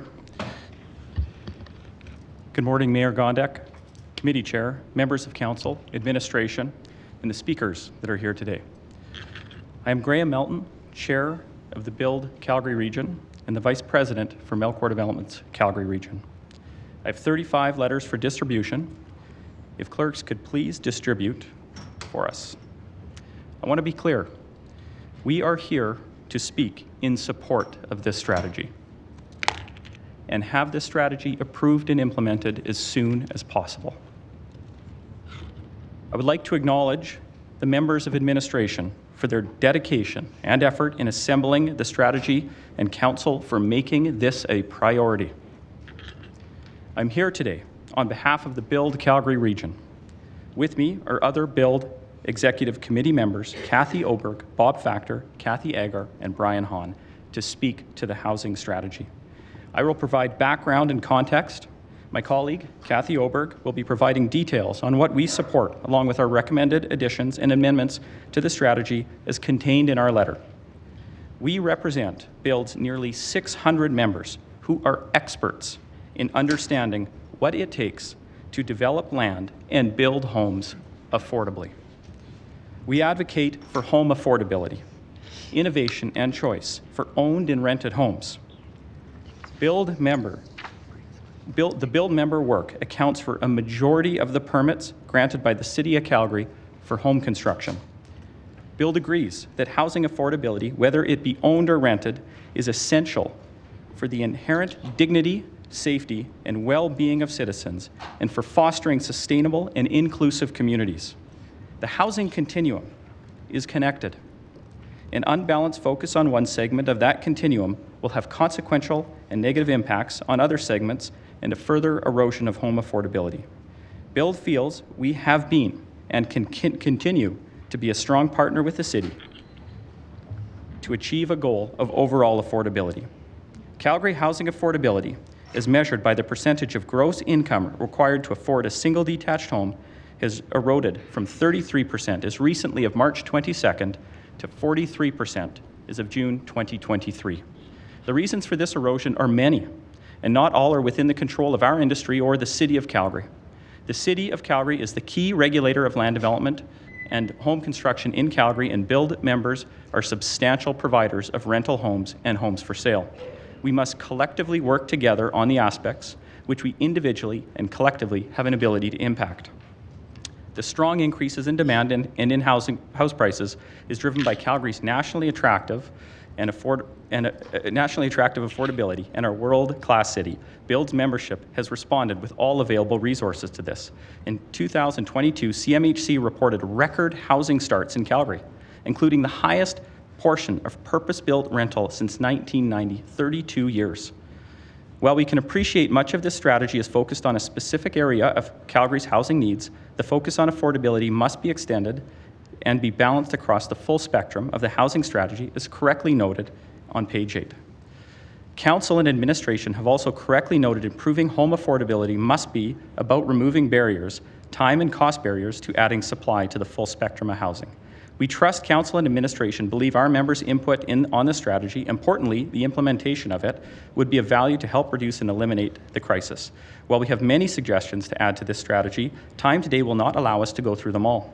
We trust Council will direct administration to fully and thoroughly engage and involve Build and its members, along with other key stakeholders.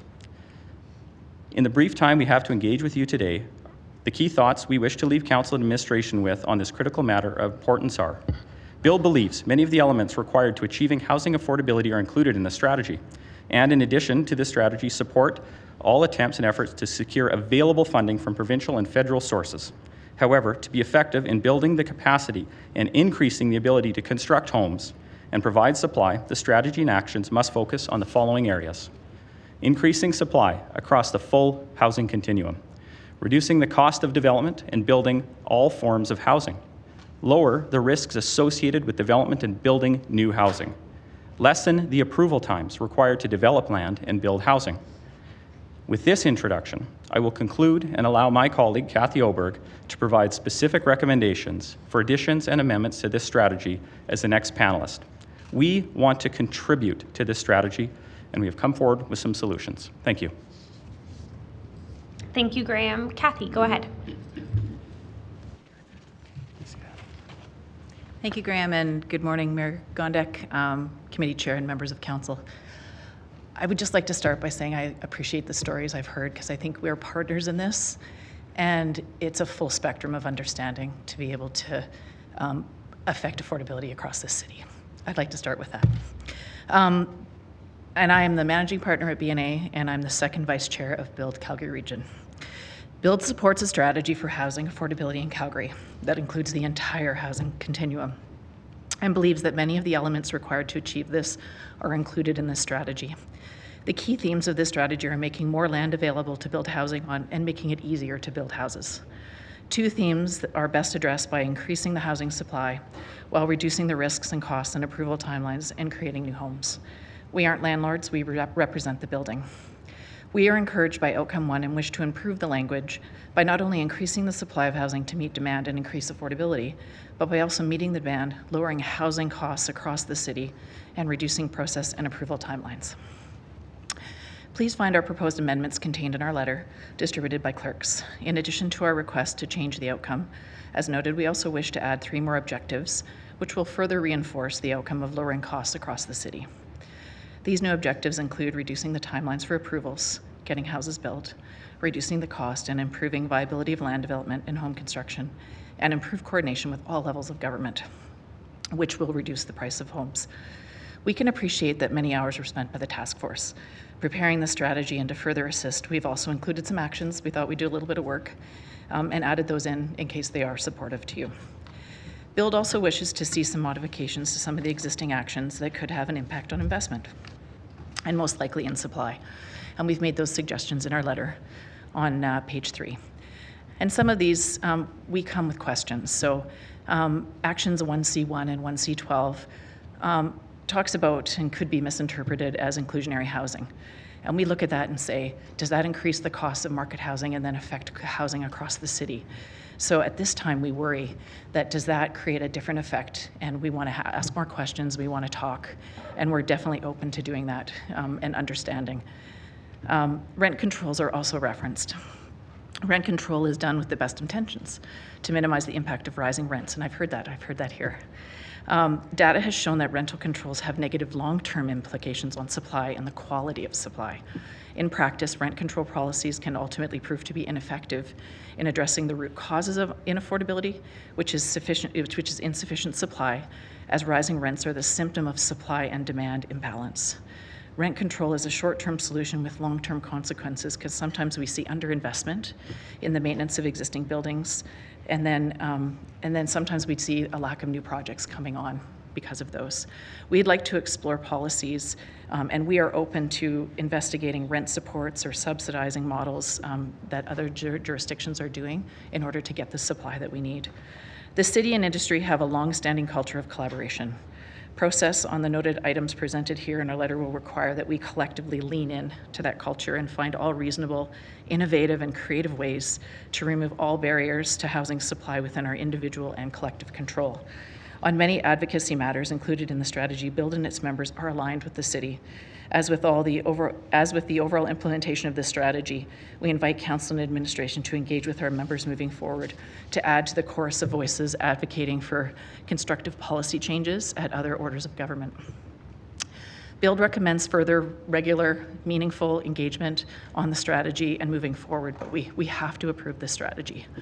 Our members are willing partners in city building and look forward to continuing contributing towards the challenges of housing affordability with our city partners and to continue to make Calgary one of the most affordable cities in Canada, along with most livable cities in the world. So we are providing our support. I don't think I get so emotional. In removing and reducing the costs and timeline barriers for more market and non-market housing. And we urge you to accept this policy and let's build a great city and continue to build it together. Okay.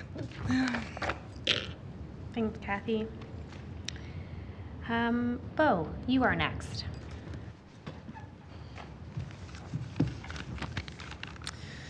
Good morning, Mayor and members of Council.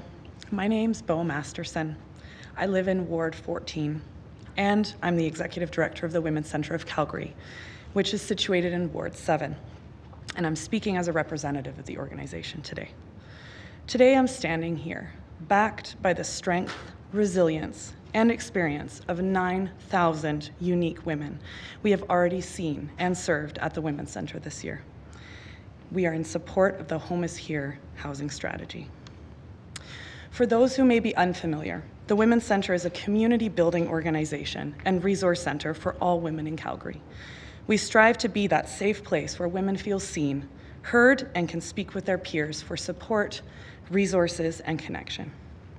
We're not a housing agency, and yet we are supporting hundreds of women every week through some form of housing crisis. Increasingly, women are experiencing the housing crisis for the very first time.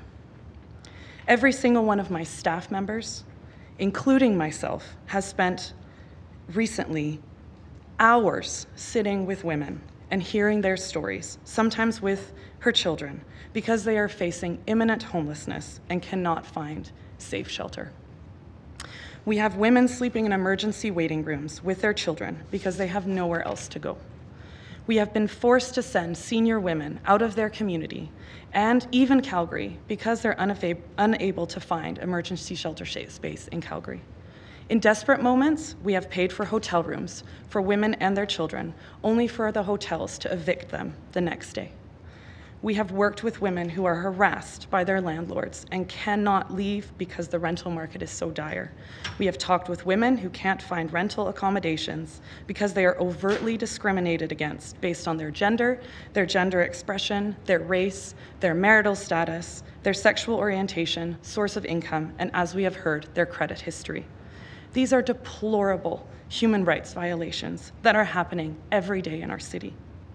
Literature tells us that women are more likely to exhaust every possible resource they have available to them, including overcrowding, couch surfing, sleeping in vehicles, engaging in survival sex in exchange for shelter, or remaining in abusive relationships or situations to maintain shelter before ever reaching out for help.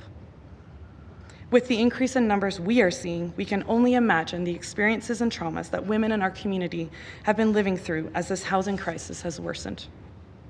We recently hosted a town hall with 60 women, and the message was clear. We need more housing, and we need to house people. We agree. The crisis is not only a crisis for people living in poverty. Every single person in this room is either struggling or knows somebody who is struggling through this housing crisis. So today, I urge you to think of a person in your life who has had their rent raised by $1,000, who is sacrificing their grocery bills for their mortgage payments, who has been to over 100 rental viewings with no success, who is taking in whole families because those families have nowhere to go. Today, I urge you to vote in favor of the housing strategy in its entirety. Thank you for the opportunity to share today. Thank you, Bo. Joy. She's taking her phone, so I don't have to answer it for her. Good morning, Mayor and Council. My name is Joy Bowen-Eyre, and I'm the CEO of the Alex Community Health Centre, and I'm here representing our patients, our clients, and our staff. We are in a housing crisis, and our team at the Alex is urging you to just say yes to the recommendations in the Housing Affordability Report. Our team is a unique bunch. We employ an extremely diverse group of folks. We have folks who are psychiatrists, physicians, nurses, social workers, facility cleaners, and peer support workers.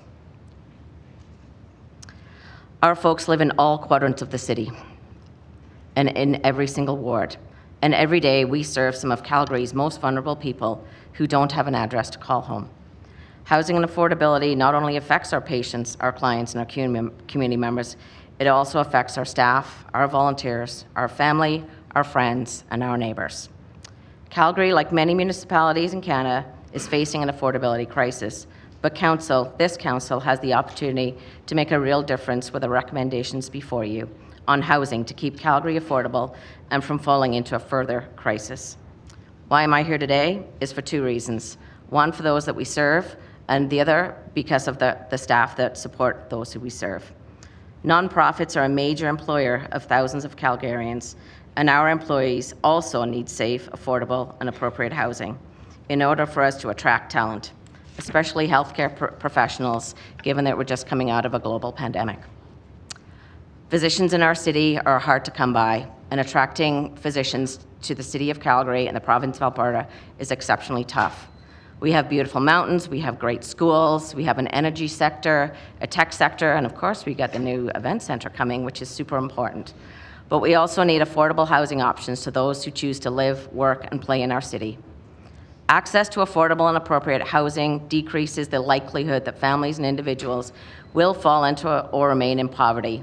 Research indicates that housing should cost no more than 30% of a person's total income.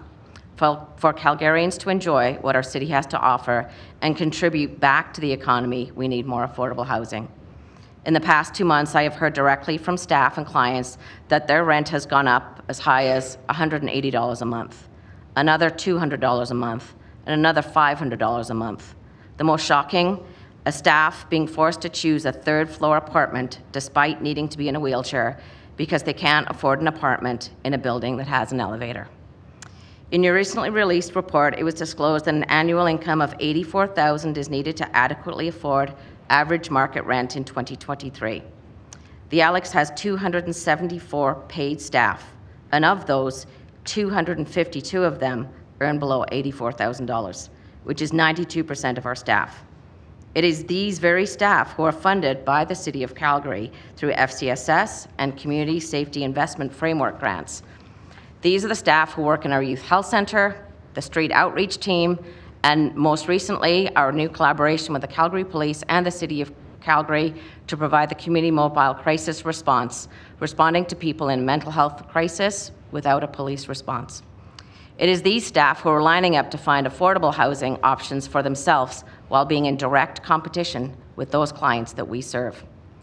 Yesterday, we held our Indigenous Elder Advisory Council. An elder stated quite categorically to us, how do I connect with a person to their culture? How do I support them, knowing that they are walking out of the doors of the Alex with a sandwich in hand and no home to go to? Every night, the Alex supports 407 clients in Housing First programs, either in supported or independent living. These folks are precariously housed right now with their rents being driven up, along with groceries and the cost to live in our city. If they lose their home, they are getting outbid with no ability to compete, and once again, they risk going into homelessness. We would also like to ask Council if they'd be interested in also considering the One Window initiative that was previously brought up for consideration in 2018. It would help centralize the intake process for folks to access non-market affordable housing, making it more dignified and less onerous. You're poised to make a bold and courageous decision here today, well, maybe tomorrow, and help Calgary retain our status as Canada's most affordable city. Housing is a human right, and every Calgarian deserves a house to call home. At the end of the day, we just need more housing. Thank you. Thank you, Joy. Frano.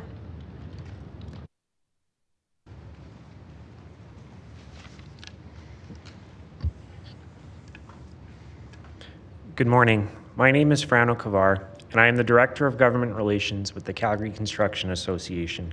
It is a pleasure to be here before you today. Formed in 1944, the Calgary Construction Association is a professional association of over 850 member companies throughout the Calgary region. As of this summer, we represent the 97,000 Calgarians employed in construction and their families. We, as an association, are keenly interested in this topic, And 4 years ago, I myself submitted my master's capstone at the University of Calgary School of Public Policy on the topic of the Municipal Development Plan, land use amendments, and public engagement. I'm here today to offer our commentary on the recommendations of the Housing Affordability Task Force. We stand in support of these creative solutions to assist with housing affordability. This is important work that needs to be done. We know that housing affordability is increasingly becoming a major issue for many Calgarians. I am 28 years old, and the prospect of owning a home is increasingly difficult for members of my generation. Affordability in this city is rapidly evaporating, and with it, the very Calgary advantage so many of you are willing to proclaim. We need creative solutions immediately, and I note that just this last year, we saw 40,600 people join us, up from the 20 to 25,000 we've been accustomed to in the years in the past.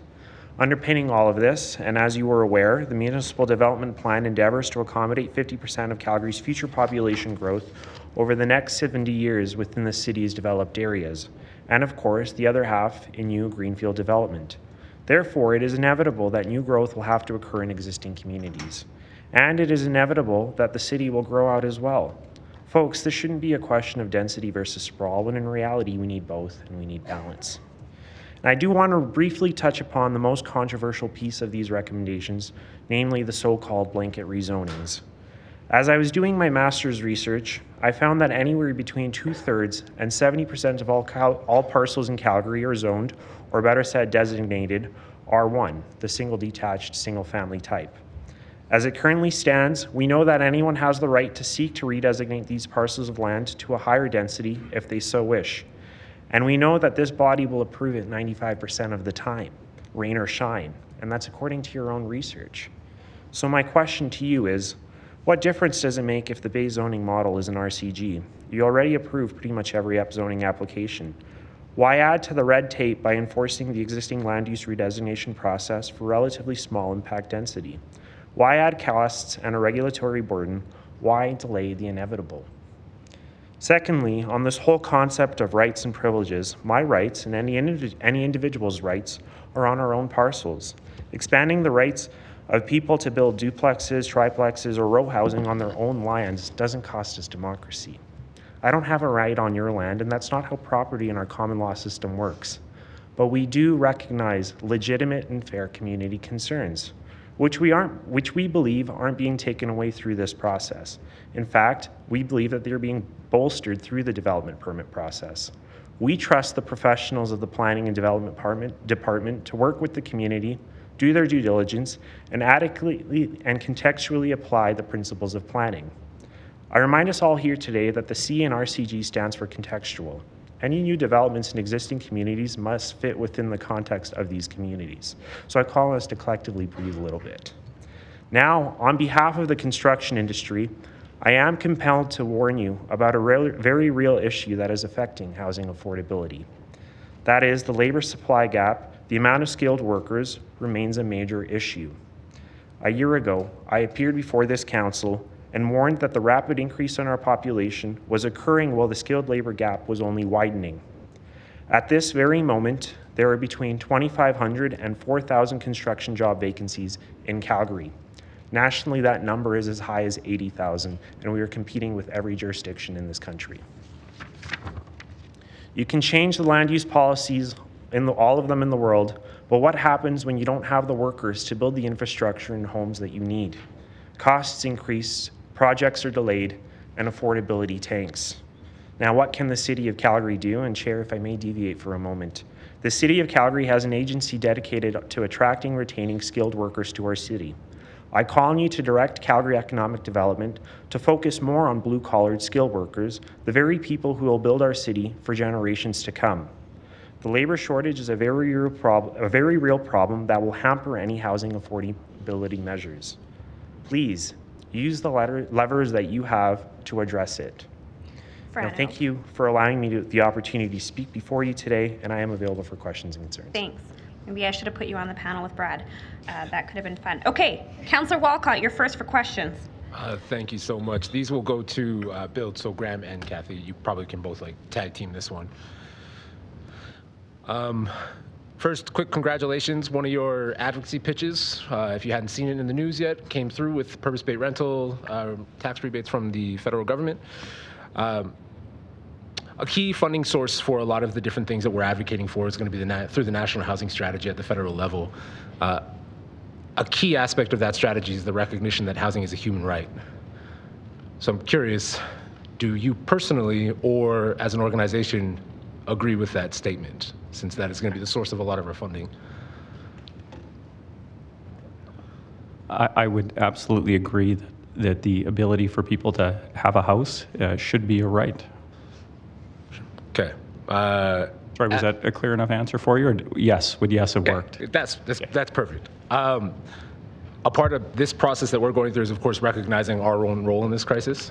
The city has a lot of barriers, a lot of red tape. It's adding to the cost of housing. Could you elaborate on what the role the housing industry plays in the crisis?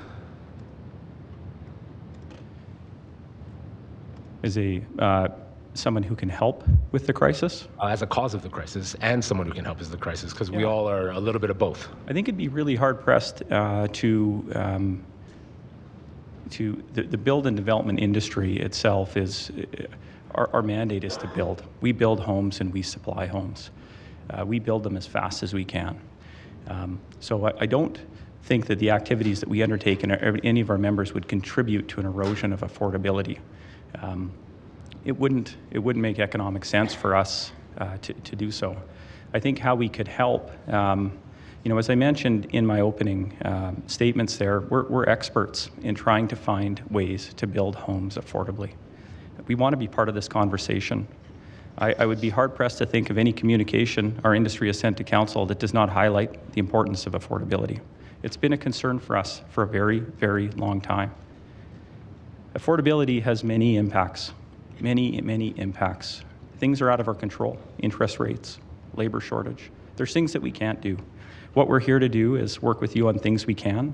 We can identify areas where we can deliver housing at a lower cost. We can help you and your administration with policies, standards, specifications that may not be benefiting, and we could look at removing those so we could develop and provide those homes cheaper. We could work with your administration on find ways to streamlining approvals to get houses in the ground quicker. So I think there's a lot of ways that we could help you. Building houses is in our members' DNA. We're builders and developers.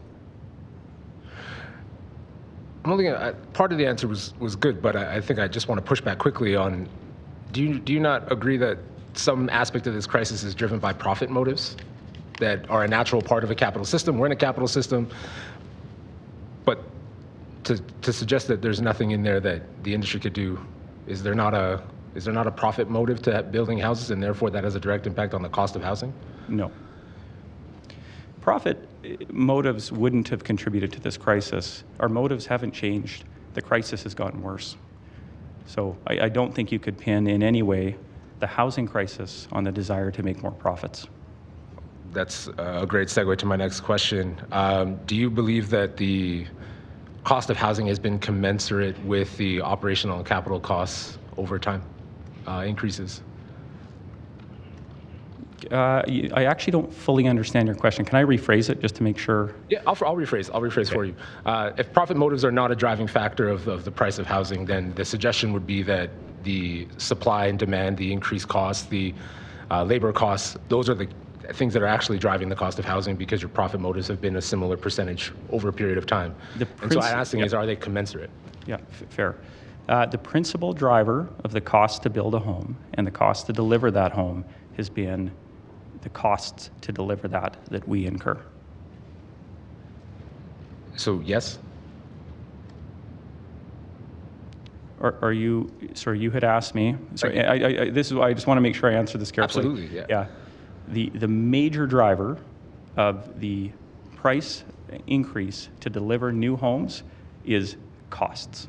Yeah, and that's the idea, right? Is that the cost of homes, if we were to track this over a period of decades, you would see cost of build at the similar exact rate as cost of purchase. I would expect there would be a correlation. Okay.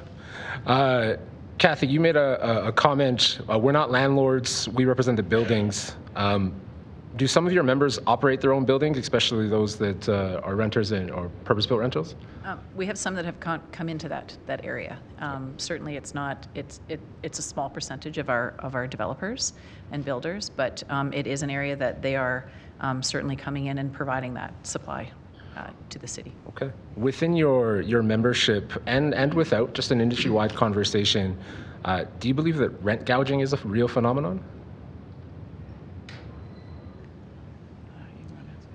Yeah, that's a tough question to answer. We're not land, like our principal business isn't supporting and advocating for landlords. I couldn't answer that one for you.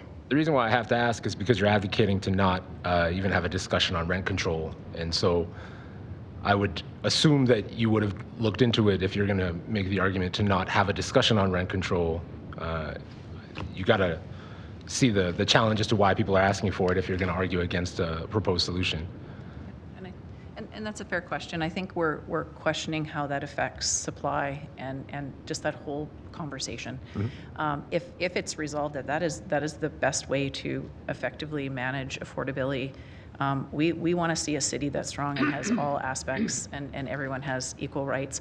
We're just saying we feel, and we've read some information about that being a cause and effect. So, I mean, we're certainly open to talk about it. I wouldn't say we're not interested, but it's a conversation that we think has another effect on supply. And I just want to add, if I can, to the question Please. You asked, Graeme. There's been pivotal times in the last 10 years where we've seen policy changes that have had a direct impact on the amount of developable land or the amount of available supply. And we're doing a process right now with the city. It's the balancing policy. You know, we're at a point where we're starting to look at what we are proposing within our policies, what we need within our communities, and is it worth it? Because is it worth it and it will have an effect on the cost. And there's times, you know, over the last 10 years we can talk about, you know, the MDP had an effect. You know, we went to a grid-based network, but better outcomes, connectivity, access to open space. And there's other costs that are considered, and that's part of even levies is another element where it goes back to your question about, is that percentage still the same?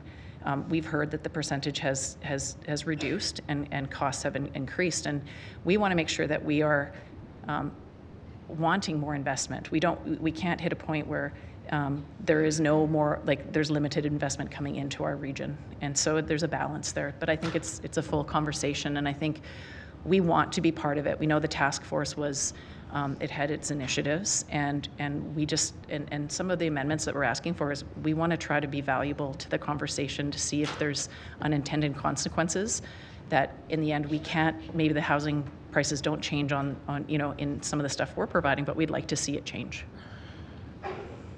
Then I got to ask why you would recommend not having the conversation. Which conversation? About rent control. Let's have the conversation after this. I think we need a strategy that needs to go in, but I think we need to know more about it. Yeah. But you're recommending the housing team doesn't talk about it. So I'll rephrase. We had asked that we continue to look at other ways. Is that the right way? Are there other ways of, whether it's I see creative ways of looking at, is it subsidizing or other mechanisms that are more effective? I guess we're just questioning, are there other effective measures? Not saying we don't want to talk about it. So then if one of my colleagues decides to adopt one of your recommendations, you would be in full support of adding back rent control beside your comments around rent subsidization and income supports?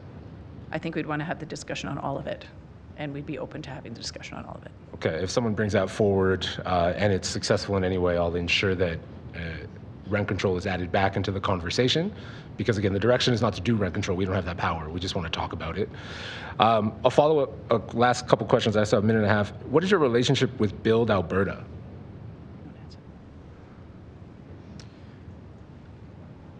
I may bring Brian up here to get the full technicalities behind it, but they're a sister organization that we work with. And they deal with issues that are more province-wide, while we focus on issues that are more directly related to the municipal sphere that we can influence. Okay.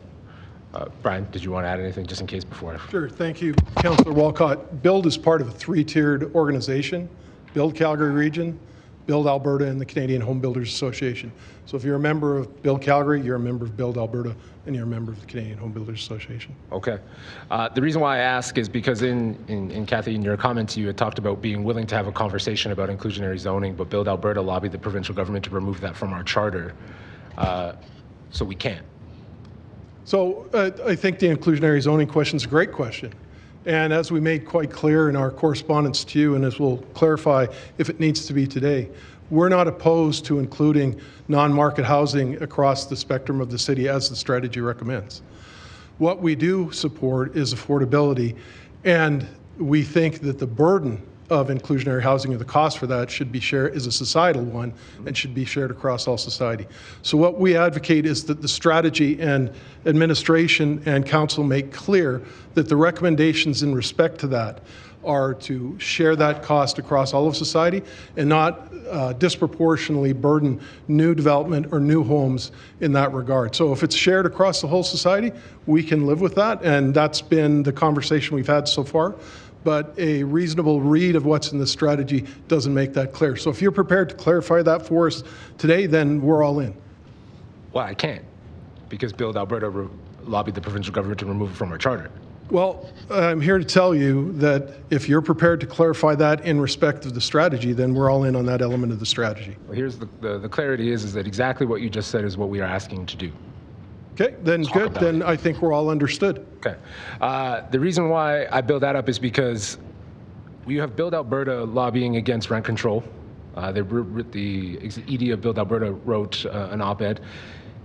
BUILD Alberta is lobbying against inclusionary zoning. We're successful, and in your submission, you removed in your edits and to your recommendations the conversation on rent control. I'm hearing what you're saying. Mm-hmm. But all of the recommendations say we need to come together and talk about it. You're saying that, I'm saying that, but the actual documentation and amendment that you sent in is saying the exact opposite, which is don't talk about it. So we're happy to have the conversation, and perhaps it's as the Chamber suggested. Let's see what comes up and let's have a conversation about it. But part of that conversation needs to be if some sort of rent control model is imposed, how does that invite further investment in purpose-built rentals? And I think what you've seen in the last year is, in fact, last year and thus far this year is a record pace of purpose-built rental permits drawn. So let's make sure that that momentum continues, because as we've said many times, supply is the key to affordability here. So let's make sure we keep that supply going. So if there's a rent control model that keeps that going, then let's hear all about it. I absolutely agree, which is why I was in full support of the recommendation as it was written. That's all. Thank you guys for being here. I know there are hard questions, but we're here for supply. We know we need to build, but we have to have conversations about protecting tenants' rights as well. And you guys got to be at the table. We have to be at the table, but we have to be able to talk about it. If we take that out, we're at square one. So I appreciate you guys' time. Thanks. For everyone, I just want to do a quick time check. We are approximately 20 minutes away from our regularly scheduled break. I know that there are planned lunchtime activities for members of the public. So it is unlikely, and what I will not do is call for panel 4 before we go for lunch. I don't think we'll have time with a number of councillors who still have questions of this panel. But what I will then say is Jennifer Kremenick, Ismail-Teja, Lee Stevens, Andrea Cox, and Lee Wang, you would be the first panel after lunch. So just wanting to give us that time check. So what we'll do is we will finish questions of this panel and then we will recess for lunch. Committee, I'm going to suggest that we take 45 minutes and return at 12:45 to help us stay on track as we're now falling behind. So, Councillor Sharp. Thanks, Chair. Please stay here. I've got questions for you. So it's really fantastic to hear your support today. A lot of what we're actually talking about is housing affordability. Housing affordability is about building houses. And so having your industry's cooperation is essential. And the question I'm going to ask is, what was your, I guess, participation with the task force? Thank you, Councillor Sharp. To date, we did not have members on the task force. We did have members apply, and we also had some members present to the task force, and that was the extent of our involvement. We've been working hard digesting this report since last week, and I think what it is moving forward, I think we need a lot of collaboration between our industry and in the city in order to make sure that the goals and the objectives outlined in this strategy are implemented. But you're involved in other things that the city does with build and like planning department. You guys are involved in other advisories, just not this one. Yes. Interesting. Okay. Your presentation, you noted in your letter, your comments around municipal reserves being used for affordable housing. Does Build have any comments on that action item? I'm going to pass this off to Kathy. I think we have lots of questions, and strictly only it'll come naturally just as a planner. We spend a lot of time designing communities and being really thoughtful about open spaces and access to open spaces. Every resident should be able to hit an open space within 5 minutes, and so we plan those. And so I have lots of questions related to, do we start to pre-plan areas that you could, if this is an outcome? We struggle with school sites taking up a lot of our space. I'd love to see schools' footprints made smaller, and maybe there's an affordability aspect that could come with that remainder space. I guess we'd have a lot of questions. So we know it was noted. We didn't put it in our letter. We certainly are interested in talking about it, and I'd like to go back to discuss the principles and see if it's done so that everybody still achieves all the other goals of a community. Okay, great. I'm going to talk a little bit about housing and building housing, but there's other impacts to the return on investment, let's call it, like interest rates and all of that. How has that affected the industry? So costs to build, affordability on your end, on the builder's ends, obviously costs are going up. Can you explain a little bit of what the industry's been seeing since the government has increased interest rates? Yeah, and I'm going to turn it over to Brian shortly here on this one. I think what we've experienced is some significant costs on the inputs we have to providing service land. Historic increases we've had this year in order to deliver that. Then additionally, our builders have seen increases, and Brian has some statistics that I think he can share, but it's been enormous increases in the cost it takes to deliver a house. A lot of that's affected by labor. Interest plays a role to our organizations in the cost of doing that. It contributes, it's an expense that we have to deal with. We all are subject to the same changes in interest rate. It also means that people can qualify for less, right? So it changes what they can buy and what they can afford to get into, and I think that impacts then what we build. I don't know, Brian, do you want to add to that? Yeah, thanks, Graeme. I think what I would add to that is the RBC recently came out with a study that showed the cost to build a house across Canada has increased by 51% since the start of the pandemic. And those are costs that have to be recovered in the price of a home. And in the face of those significant challenges, our members and industry as a whole has hit record housing starts last year for Calgary and the record proportion of purpose-built rental that I talked about. And this year, while the starts aren't quite on the record pace, if you combine starts and completions for year-to-date July, which I think is the latest numbers we have, that is ahead of last year's record pace. So I think it's pretty clear that industry has responded, and others have talked about the labor supply challenges. That's in the face of the labor supply challenges as well. So industry and our membership in particular have their oar deeply in the water to work with our partners in city building here to address the affordability challenge. Again, it's about supply. And so we're putting it together and delivering at a record pace in the face of a series of challenges. And there will always be challenges, but I think it's credit to industry and credit to our members that they're working so hard to do that.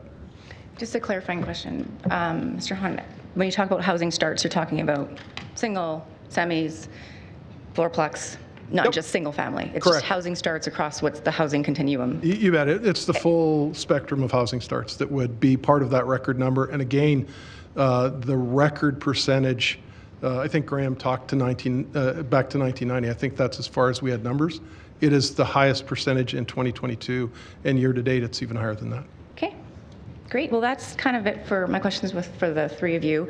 And just to note that I am adding a recommendation around accountability for this housing strategy, and hopefully that gets adopted through council when we get to that point, hopefully by Friday, Saturday. So thanks for being here. I'm sure others will have questions. I actually have a question for Frano.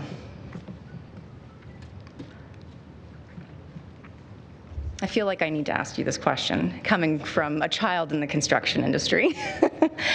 So is it the Construction Association's stance not to have members of the public speak on housing builds in their community? No, absolutely not. I think the public has an opportunity to speak currently during the development permit process, does it not?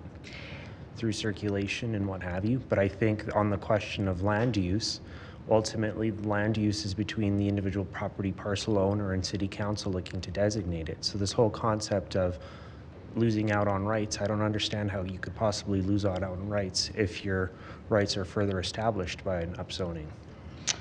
Okay, and so yes, members do have an opportunity, right, to comment during a development permit stage. But you could have a very, good builder that, kind of circumvents that process by doing a permitted. In some of the comments that I heard you say today and I read, and obviously we can have this debate, but we're not going to. I just wanted to clarify if you think there's a threshold. So would you say up to RCG, like a land use up to RCG, it's okay to remove the land use hearing, but would you go as far as the HGO?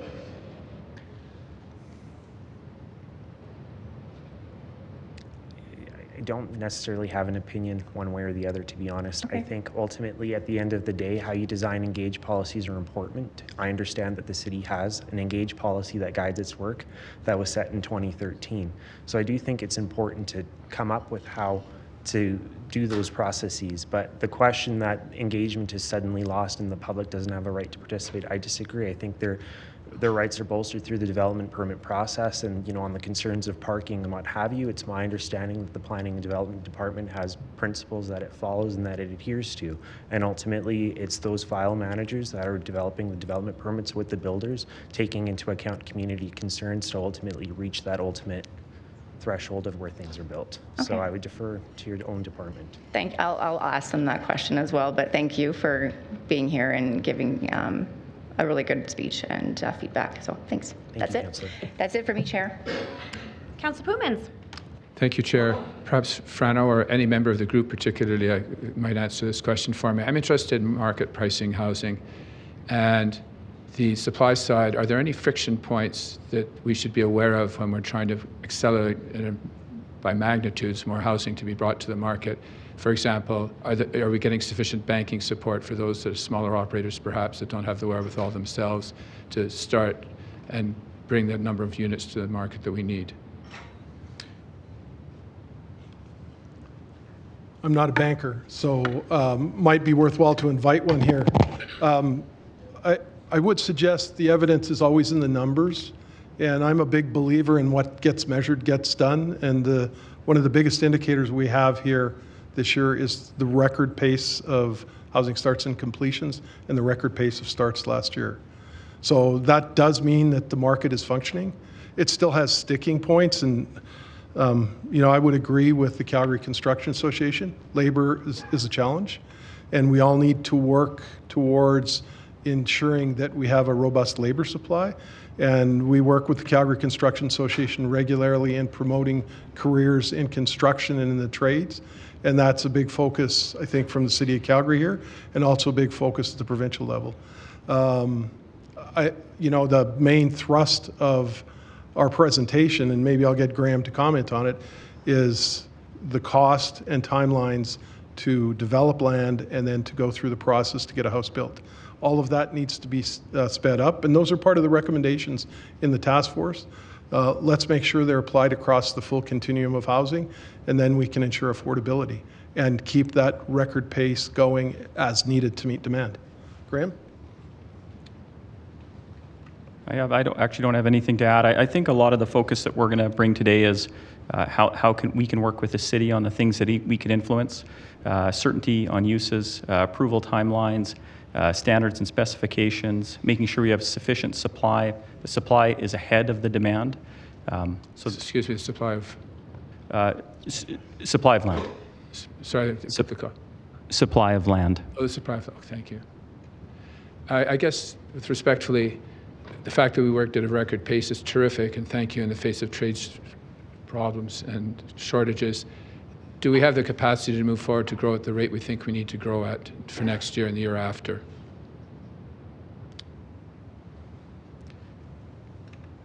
That is a question we ask ourselves. And I think if you see some of the recommendations and the work we're doing with our other organizations are to increase the capacity of trades and skilled trades to help us meet that. I think we can get it done. Thank you. It will be a challenge, but we can get it done. I've been in back and forth with, thank you very much. I've been back and forth with Frano as well. Did you have anything further to add? Councillor Pootmans, if you don't mind reiterating your question. Just had a fulsome answer from your two colleagues, but I'd like your opinion too, perhaps. I'm looking for friction points in the supply of market housing. I understand that the government-supported housing is, I see as a distinct subset. But for those of us that are interested in housing coming to our communities, established communities, we're looking at the smaller developers, the builders that perhaps don't have the wherewithal that the larger operators do. My question is, do those builders have the sort of financial support, banking industry support, private sector support to ramp up? Understanding the trades issue is a friction point. Do we have the financial wherewithal to support the perhaps hundreds of new operators we need into the field? And on that point, I would defer to Build, as they are primarily the residential representative of the construction industry. But on the point of labor, and correct me if I'm wrong, Brian, it's my understanding that the time to actually build a home has been delayed substantially in the last few months due to the pressure on the trades. And again, and this is, it reiterates our point that the trades are ultimately the gap exists. And as that gap widens, I worry about what that will mean for the availability to get supply online. Great, thank you very much. Thank you, Chair. Can I add one more point? Councillor Pootmans, can I add one more point? Ms. Oberg. Our industry is working really hard with Sept and educational providers to educate at the high school level, educate parents. It's a full program. Funding has gone in to have tuition available. So it is something that our industry is trying hard to try and get that interest there because it's important. Oh, let's say if we're going to persist on the wages issue and the labor issue, are wage rates the issue? Do we need to be paying this? Do we need to reconsider the pay scales that we pay it? You know, it's a question as a parent of a 16-year-old boy who aspires to probably have a suite on my house, on my property. I asked that question. It's one of those questions I asked our industry. Brian, we went to a strategic meeting and I said, I need to know, you know, what is the salaries? How can we ensure that our trades can live in the city as well? So it's a question I've posed. It's something we have to look at as well. We're going to be working a lot together in the future, I suspect. Thank you all very much. Councillor Wong. Just a point of being that you were 4 minutes away, can I do my question after the break? Nope, I get to call the recess, and I said that we were going to finish questions of this panel, and then we will recess. So there is you and Councillor McLean. So let's get it going. Stop to start finish. To Build and to Construction Association, if you need, I'll come back again. Thank you. To Build, to start with, in your letter to us here, you made a recommendation to 1C1. And specifically in the italics, you said, for clarity, this mandate or required, this will not mandate or require builders, that particular sentence. Why? I think that goes to the discussion Councillor Walcott and I had with respect to where the cost of inclusionary housing was going to be shared. If it's shared across, it's a societal issue, and therefore it should be shared across society. If the cost of inclusionary housing or inclusionary zoning is just put on new housing or new development, then that will just drive the cost of that up. So it's a societal burden, should be shared across it, and that's the clarity we're seeking. And I hope that in my exchange with Councillor Walcott, we got that clarity. And certainly That's what we have been hearing.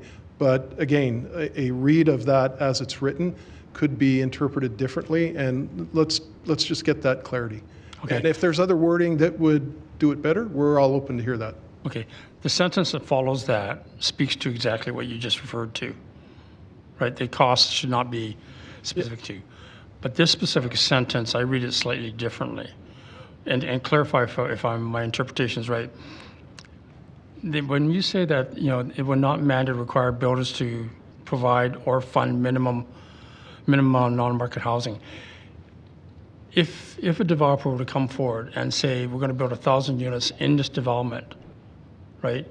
Is this statement saying that you will not provide non-market housing in that 1,000 units? No, that's not what it's saying, and sometimes just want it's that tough under the clarification. pressure of time to get these things perfect. But the key point is that the cost of non-market housing needs to be supported across society. So if there's a I guess we were confused about the meaning, and it wasn't our intention to further confuse it by our input. I think we've had a good conversation today that hopefully makes it clear. Okay, that clarifies that one. The other comment was with regards to Mr. Melton. You were talking about profit, a question that Councillor Walcott had put forward. And you said the cost is the cost. The cost is what drives the value, right? In build, have we looked at, or do you have studies that talk about the range of profit, a range of amount that a developer or builder takes out of the equation? Can you quantify what that range is over and above cost? So we're actually in the midst of looking at that with our members, and quite honestly, Councillor Wong, if I'm being candid with you, it's tough to get them to the table right now because they're too darn busy building houses. And I know that doesn't maybe ring great here, but as we speak here, they're out there building houses at a record pace. And I think we need to be clear. Any suggestion that industry is profiteering off of this, I think is erased by the fact that industry is taking on 51% increases in the cost of housing and putting it in at a record pace. Yeah. So I don't accept that. And we're your neighbors here. We're the neighbors of everybody here. We relate to all the stories here, and we support the dignity and the safety of a home for everyone.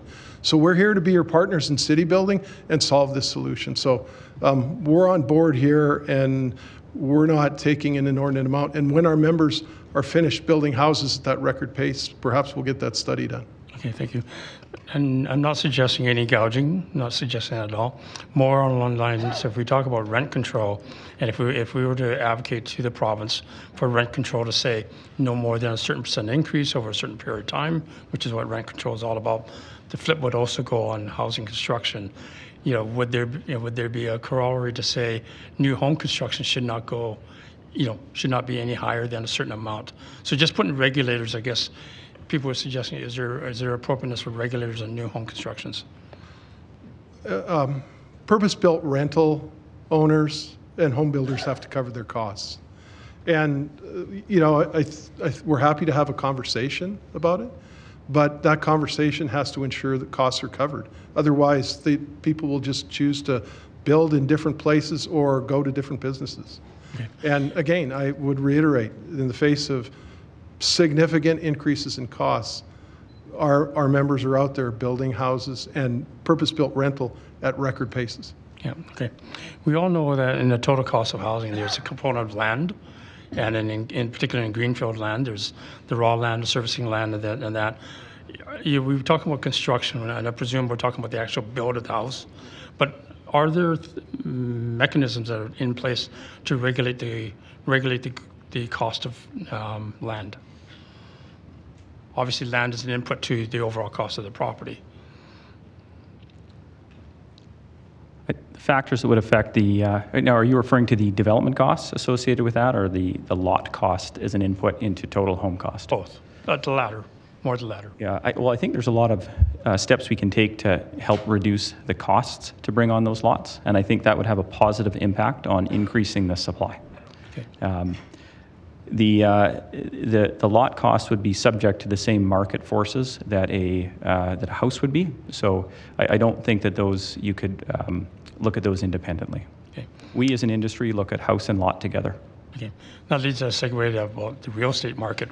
Once you have it all designed, built, and put in the marketplace, the real estate market and buyers sellers will often dictate what the price is.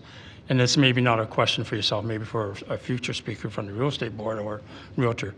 Again, just your thoughts. How's a new home provider, work with your realtor to ensure that the market price itself is controlled? So in other words, you have your cost, right? You have your take, but somewhere along the line, a realtor marketing it will put a price out there based upon supply, demand, whatever. How do you regulate the real estate side of the equation? Yeah, I'm just having a tough time understanding the exact purpose of your question. Is it regulating the real estate brokerage industry, or is it ensuring that the price of a house and lot is matching what is market? What I'm trying to get is ensuring that if we're putting new market housing out there, right, that's affordable. You can control land, you can control building costs, you can control the developer's take on that building. But at the end of the day, if there's a high demand and people are bidding, right, how do you stop a bidding war, I guess is another way of putting it. Yeah, I'm going to take a cut at that because it's a good question. It's a hard topic. I think what you're referring to is when the intersection of the demand for housing and the supply of housing is fixed by those two variables. So if you increase the demand without a commensurate increase in supply, you're going to see the price go up. And hopefully that works in the other direction if we actively figure out ways to add supply. Okay. Mr. Frano. Let's mark it. Mr. Cavar, sorry. Councillor Wong. Thank you. Councillor Sharp asked you a question relative to public engagement in the land use process. And you had indicated in your studies in that the people do have a right to make that input through land use. Now, the recommendation of consolidating RC1, 2s and RCGs together, and if we, 9 months from now, presumable time frame, we reclassify all the RC1s and 2s to RCGs, right? In a DP stage, when people have a comment, they have an opportunity to provide written comments in your review, in your academic studies, right? Do you see a need for the public to be able to weigh in? So in other words, once I put a comment in, I don't get feedback, nor do I have an opportunity to speak to anybody, whether it be council or an advocate of the community. Is there an opportunity there for them to weigh in? Because again, it's just a one way in thus far in the DP process. I would argue, Councillor Wong, that it would be up to this body then to establish what your engagement policies are, and to Councillor Sharp's point of, the HGO or what the policies around it are. The city's engagement policy dictates that you need meaningful, purposeful engagement with all citizens when there's an issue at hand that affects them. And I think it'd be on this body to decide what is appropriate, whether it be, and I don't know if the level of engagement on a multi-story property is the same, or a multi-story complex is the same level of engagement on a duplex. Right? So I do think it's on this body to work tangentially with the planning department to determine what is purposeful and meaningful engagement, because ultimately it was this body that put in that policy. Okay. The other question is Councillor around... Wong, Yes. I apologize. Your time is up. Sorry? Your time is up. So we are going to move to Councillor McLean. Thank you.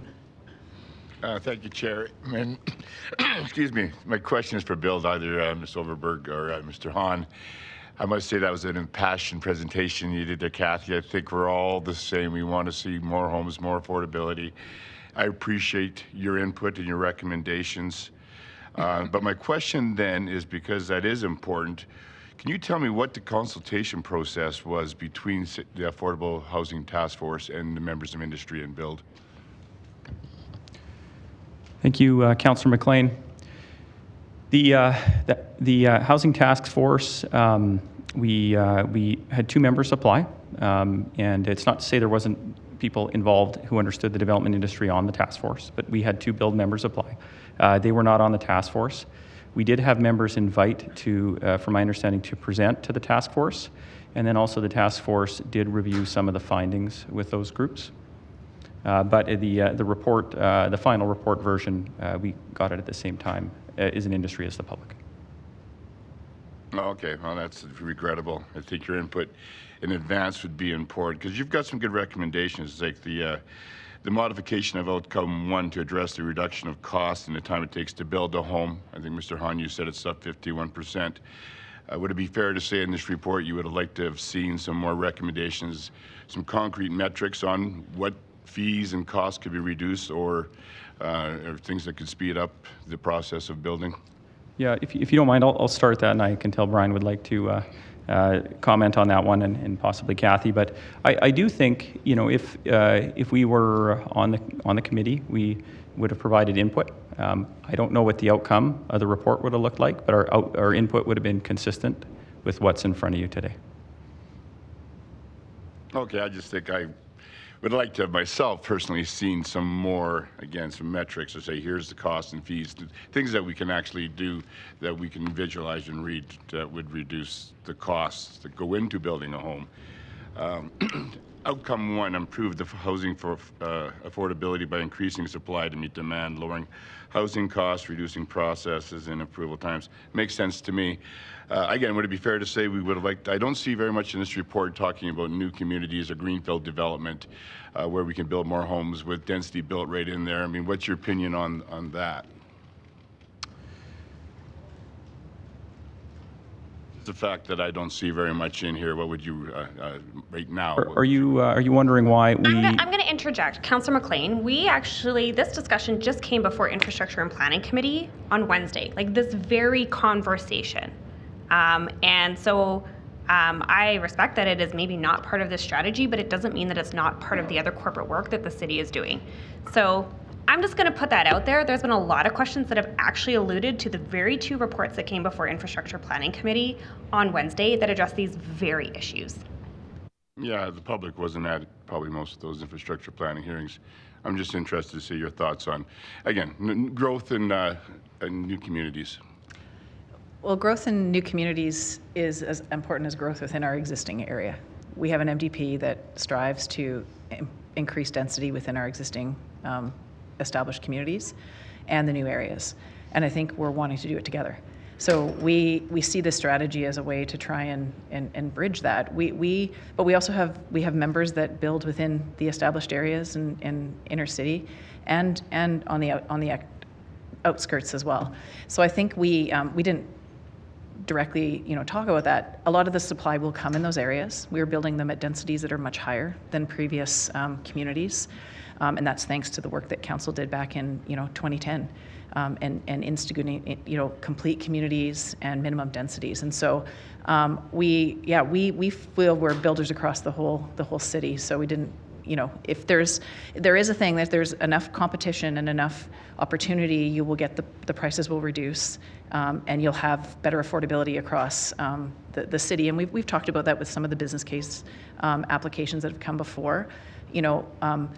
5 builders in an area all building at the same time is better than one builder with more land that he'll phase out. So there's a host of different things that we can be doing in our new communities as well as I'd say in our established areas. Does that answer your question, or did I just completely go around it? No, we're good. Like I said, I just wanted to kind of get your opinions on some of these processes, and then again, the report doesn't mention too much about that. I wanted to address, because I do believe the whole housing continuum, we should be looking at all of these things, but I do see an opportunity for Build and all of us to work together on these for affordability in the new communities and density. I think that's where a good focus should lie. So thanks very much. Okay. Councillor Meehan. Yeah, thanks for being here. This question is for Build, and I appreciate all the amendments and nuanced points that you have in your package here. I guess my question is, there's no such thing as a perfect strategy. I think we would all change certain things, and we can quibble about, should you advocate for that or, this or whatever. I guess, can you classify your support? Like, would you say, even if you don't get all these amendments, like, we actually think this strategy is the direction, like, we are here to say our support, or no, our support is contingent on all of these things being addressed. So I just would love to hear what your position is. We support the strategy. Something needs to be done. It's incumbent upon us to identify things in the strategy that might work against the ultimate goal. It's up to committee and council to choose what to do with that, but we needed to identify things that we saw in the report that could be changed or improved upon to be more effective. Thank you. I think that's a really great answer, and obviously these are very complicated things, and so I can expect that we might not always agree on exactly everything, but it's good to hear that you do support the strategy. And it's not our desire to come to you in 9 months' time to say, oh, you know, this effect. Like, we would rather have the holistic conversation. You know, if there's, you know, certain costs that are coming forward that we see a direct implication, we just want to talk. We like to talk. Yeah, for sure. And we're all in this boat together, so really appreciate that. Thank you. That's my only question. Okay, committee, it is 12:13. We are a little behind where I had hoped to be, and we have a lot of speakers ahead of us. I am giving us just over half an hour for lunch break, and I know that is short, but we need to get back to this. So we are going to return at 12:45. Mayor Gondek, go ahead. I'm sorry, Chair, it's procedural. Yes. I know that we were talking about batching submissions that come in late. There is a rather significant letter that we received from the Federal Minister of Housing that I would like entered into the public record, please. Do you need me to send it to you? Do you have a copy? How do we do this? I have a copy. Clerks, how would you like to address that? We can take your direction to include that as a distribution for the meeting. And do we need that as a separate, or can we make that as part of the distributions that we'll collect and add at the end of the day? We can distribute it separately. Distribute it separately, so do you want a motion for that right now? We just take your direction on that. We don't need a motion. Okay, then we can add, so if you could email that to clerks, then they can add it to the package. Thank you, panel number 3. Yes, you are done. Thank you to Joy and to Bo also for being here, and we did not have questions of you. Okay, so it is 12:14. We will return to chambers at 12:45 with panel 4, Jennifer Kremenick, Einam, Teja, Lee Stevens, Andrea Cox, and Lei Wang.